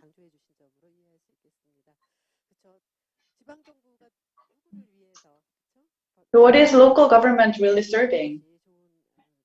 If you think about that, without the citizens' participation, policies can never be successful. Next, we will hear from another guest panel. Our waste policy has been revered by many countries.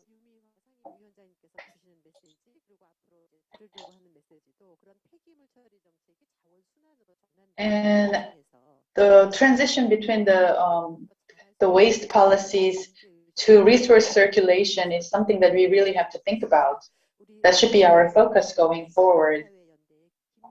Let's hear from Chairman Miwa Kim, head of Coalition for Resource Recycling Society. I think she's ready. Please take the floor.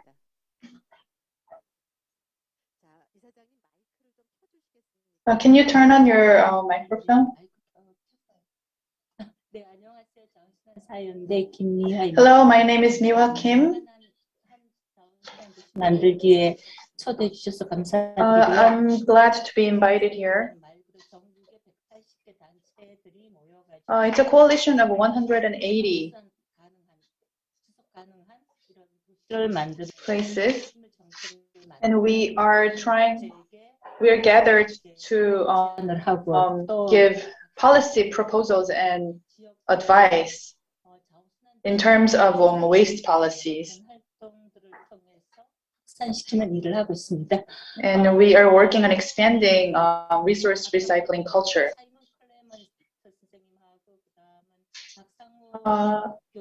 As Mr. Clement and Professor Park said, I agree.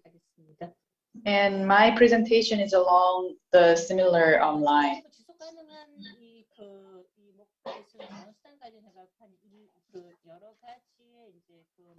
We have to think about resource recycling in the context of UN's SDGs 17 goals. To create circular city, there are many efforts being made, and a lot of organizations are on board. However, such policies have not achieved substantial outcome.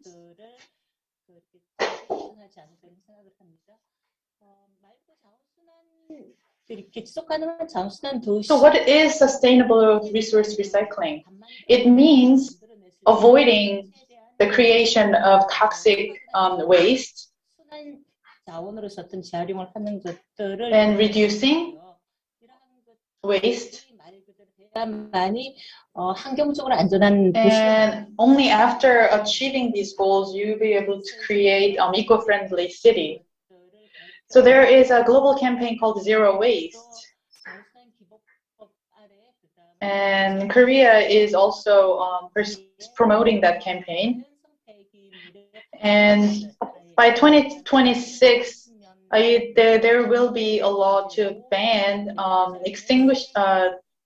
incineratable waste in the landfill.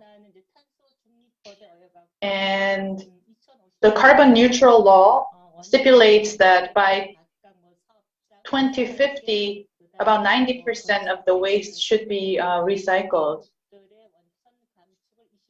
정도 이제 계획을 하고 있고 90%는 수거해서 재활용을 하는 걸 목표로 하고 있습니다. That's the goal. So there are direct costs and direct and indirect routes. 그렇게 많은 포션을 차지하지 않지만 carbon emission doesn't account for much. However, domestic waste is a cause of carbon emission. Planning is very important. We need comprehensive thinking. Right now, it's very disparate. And the policy exists for each kind of waste. However, waste should be looked at from a broader perspective. And we have to reduce the overall volume of waste. And it also shouldn't affect other pollution, which means that polluting, sacrificing other areas of environment is not a solution. The most important in creating circular city is that the waste in reducing the waste and reducing the amount of natural resources used.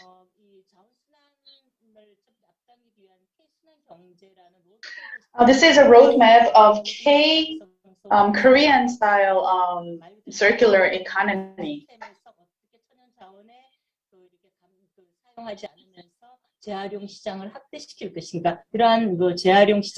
So expanding recycle market shouldn't sacrifice other parts of the effort. And we import most of the materials, and we have to minimize the imported materials. And that can also contribute to economic growth. And that's included in this roadmap. Compared to other countries, we have an array of related laws. So all the disposable goods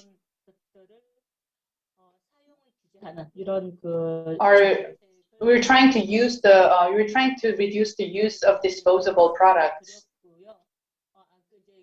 in accordance with the law. And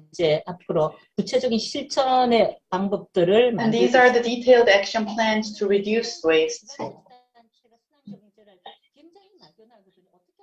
When you hear the word circular economy, it can be very abstract and vague. So when you look at Europe and other countries, there are a lot of zero waste markets, which means they don't offer plastic bags. And this contributes to great local economy. And the training of the local government is very important.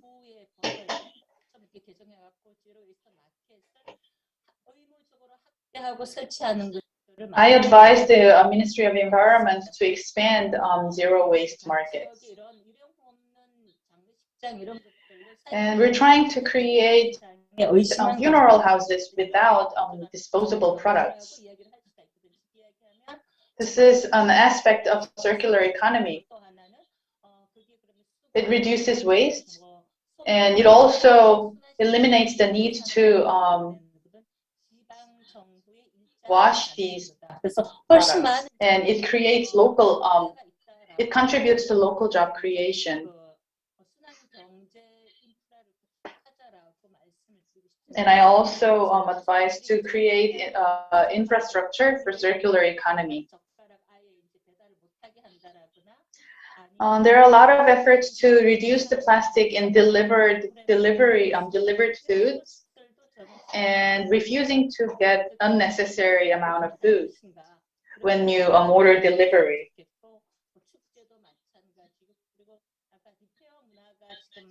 And like we heard from previous presentation, repair culture is expanding globally, and it can apply to Korea as well. In the past, there was a thriving culture of sharing and exchanging what you don't need. However, it disappeared. We should revive that culture. And we have a lot of participation from local organizations.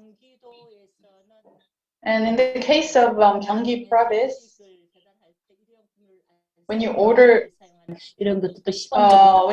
delivery or takeout, you use reusable container. And the island of Jeju will ban the use of plastic cups. And the tourists should bring their own bottles, own containers to coffee shops in the island of Jeju. So each policy reflects the characteristic of each provinces and make applicable to the certain conditions of the provinces.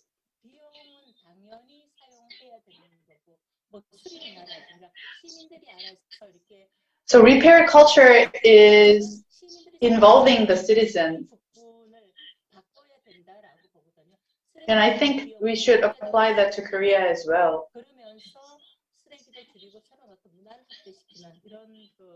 This can reduce waste and dissipate the repair culture, and the local government can play an important role.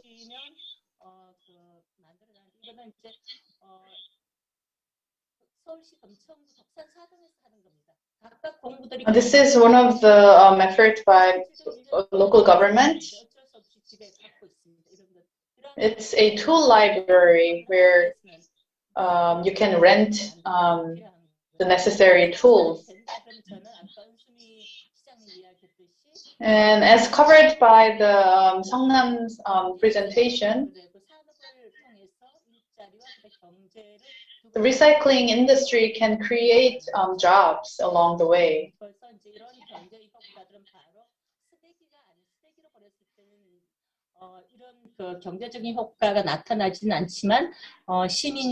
If you just throw it out as waste, it doesn't make any economic contribution. However, recycling makes economic contribution and job creation. So circular economy is not a hard concept to practice. We can apply circular economy model to everyday activity. This is something that you can start right away at your own house. And I think that's the message we need to deliver to our people. And the local government's effort should be in that place.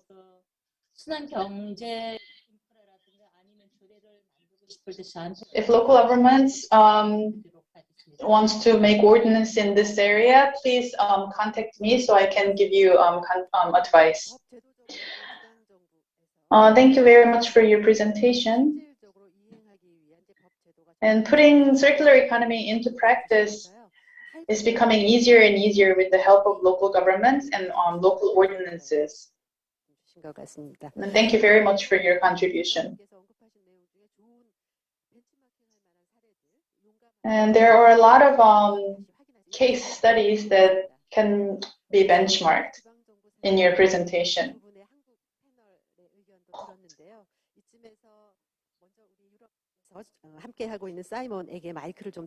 Let's hear from Mr. Simon Clement.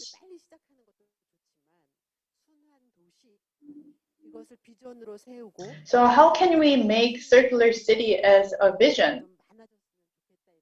And that's it's our hope. In Europe, there are a lot of declarations for circular city and circular economy.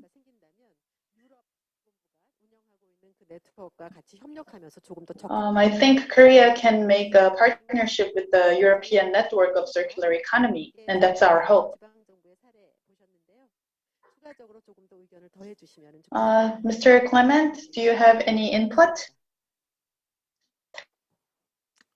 Yes, thank you very much. And well, first, let me welcome that idea, Yehoni. I think any kind of collaboration between the Korean and the European cities would be very welcome, and I'm extremely happy to exchange like this.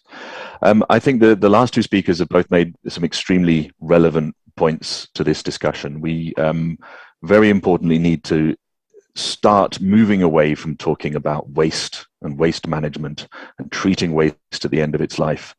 We need to think here holistically. We're looking at materials. We're looking at materials and energy flows and how they flow through the cities. It's important for us to consider this really from a value chain concept if we want to make adjustments to that. And alongside this, we need to be, this was referenced in the last presentation, need to be thinking along the terms of the waste hierarchy, which plays a very strong role in European policy, for example, that we need to be thinking first about prevention, about keeping products that are in our in use as long as possible, repairing those products, potentially sharing them so fewer products are required. Where this is not possible, we need to think about reusing those products, so making them available for others, either as whole products or as components of those products. Where that's not possible, we need to make sure that we've got appropriate systems in place to collect, sort, and recycle those materials and make them available for reuse in other products and industries. When this isn't possible, there are possibilities still to recover elements from those materials and have those play an important part within our societies. And finally, at the end of that chain, there will inevitably be some elements of disposal and making sure that's being done in the right way. If we think of materials in this way as part of a value chain, then a key focus from the city perspective, and this was mentioned by Bertuko, is to look in terms of sectors. So important sectors that are relevant for the city. I mentioned in my presentation about the construction sector, for example, the bio-waste sector, the textile sector has been mentioned, the IT sector mentioned. And cities, certainly in Europe, are very much looking at this in a sectoral perspective. When you do that, what you then need to do is analyze and understand who are the different actors that are relevant to the flow of these materials within that sector, within the city. And then, once we have a clearer picture of how materials are flowing, who is involved, what are the different processes involved, that's when we can do the most effective planning approaches. And this is the approach that was taken within Turku in development of their road plan was precisely this. They identified at the beginning of the process clear priorities that they had, where they wanted to get to. Then they went through a strong process of really understanding the context within their city. And I think one of my previous speakers talked about the difference in every single city, every single region. We're all different. To understand that process effectively. Once you've understood that, to plan together with those relevant stakeholders. So not just within the public authority, but speaking to citizen groups, discussing with relevant businesses, with consumer associations, with business associations, seeing if there are useful research partners who can assist us in that process, and trying to get a common understanding of where, as a group, we want to get to, and therefore then the different roles that the different actors within that chain can play. And through that, you can then identify what are the different types of measures that we can put into this plan and who is responsible for doing what and how we're planning to monitor that. And so, yes, I think there are a lot of good examples of precisely that process in Europe. The Turku example hopefully will be shared with this group soon. If not, it's available on the ICLE website. The Circular Cities Declaration that I mentioned earlier, all of the cities there have their own individual pages on that website where there are further action plans plus specific case studies which are listed, and hopefully those can provide some sort of interesting inspiration for Korean cities as well. And the other way around, we would very much welcome understanding more examples like the excellent presentation from Seongnam about what's happening locally there as well, and to learn more from you guys. 감사합니다. Thank you for your insight. In Europe, you started the day really early to attend this event. But anyway, you said all these efforts cannot be made by us alone. We should work together. And it seems like that companies and the industrial sectors are actively being involved in this transition to circular economy. It looks like that. So I expect a lot from European countries. Now, Professor Park is still waiting to share his insights. So, resource circulation. And going over resource circulation, circular economy will be the concept that will gain a lot of attention in the future.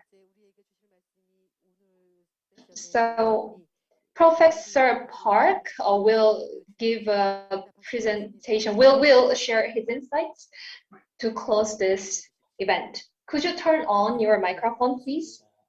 Yes, I just did. Ms. Mihwa, you talked about importance of the willingness and implementation. And also Ms. Mihwa Kim shared about the examples, and they were very helpful too. And Mr. Simon Clement shared insights on how European countries, what kind of approaches European countries are taking in transitioning to the circular economy. I came up with 5 different slides. Well, I suggested 3 things regarding the future direction, but I believe what is most important is prevention. So prevention is one of the themes here. Some people think that recycling is the best way, but I mean, that's the second best way. I mean, if there is the waste, then recycling is the best way. However, there is the better way. We have to think about why waste is generated. And we have to transform the paradigm. There should be paradigm shift. I think this was mentioned by the presenter. So even in the initial phase of manufacturing or designing the product, we have to think about ways that we can use products longer period of time. A product, once it is manufactured, should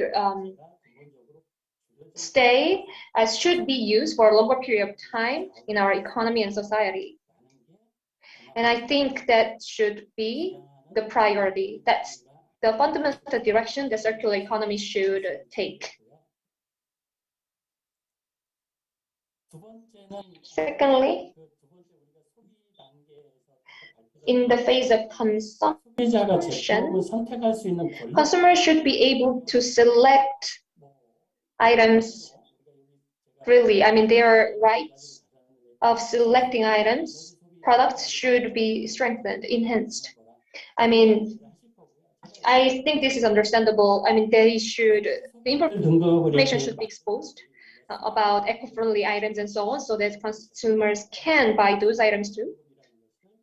And there is what is called circular efficiency rate.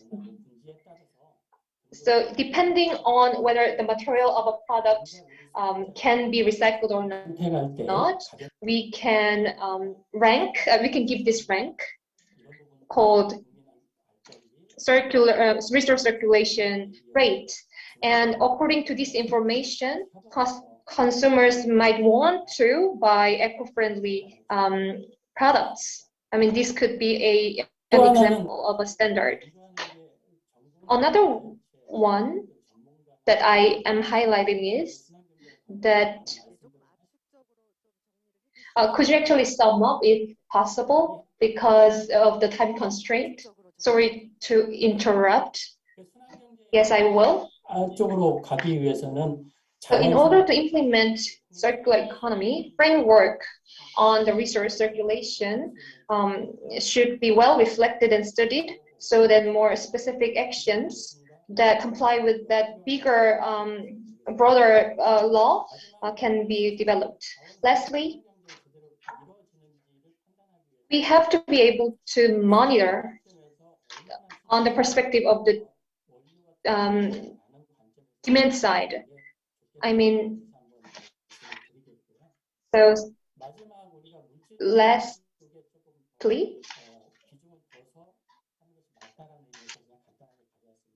and I believe prevention is the most important priority.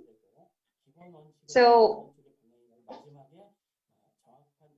prevention-based policies and basic principles should be respected, and improvements should be made, and the direction for such improvements should be determined. So these are the summary of my insights. Thank you. Sorry that I urge you to sum up. So circular economy and net-free, carbon neutrality, and the circular city will be our visions. And Professor Park said, in the course of achieving such visions, we have to have more detailed ideas, and Professor Park suggested such ideas. So thank you for them. So reaching carbon neutrality is one of the biggest challenges. How can we achieve that? That's a challenge right in front of us. By circulating resources and by achieving circular economy, we could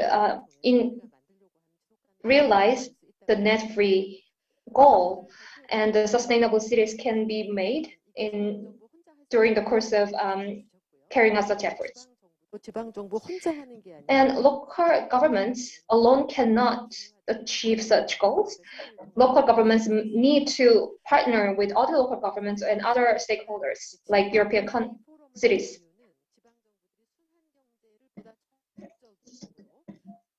Through this event, we want to support and encourage local governments to take more active actions in transitioning to the circular economy.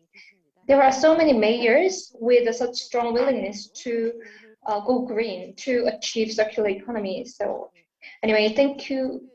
That's why we have some mayors who were presenting, who made speeches and the presentation. Today, I believe, was the opportunity to reaffirm such willingness by many stakeholders. So now, from now on, let us continue to observe which cities will do better in achieving circular economy. I hope that today is the starting point. And I guess because of the time strain, we have to close our meeting. Thank you so much for your insights and presentation despite your busy schedule. And in particular, I mean, from very early morning, the presenters participated from Europe, so my special thanks goes to those. And Mr. Simon Clement really added value to this event. So, and I hope that more and more local governments in Korea will become exemplary models in the future. And I once again thank the viewers who are watching this event online.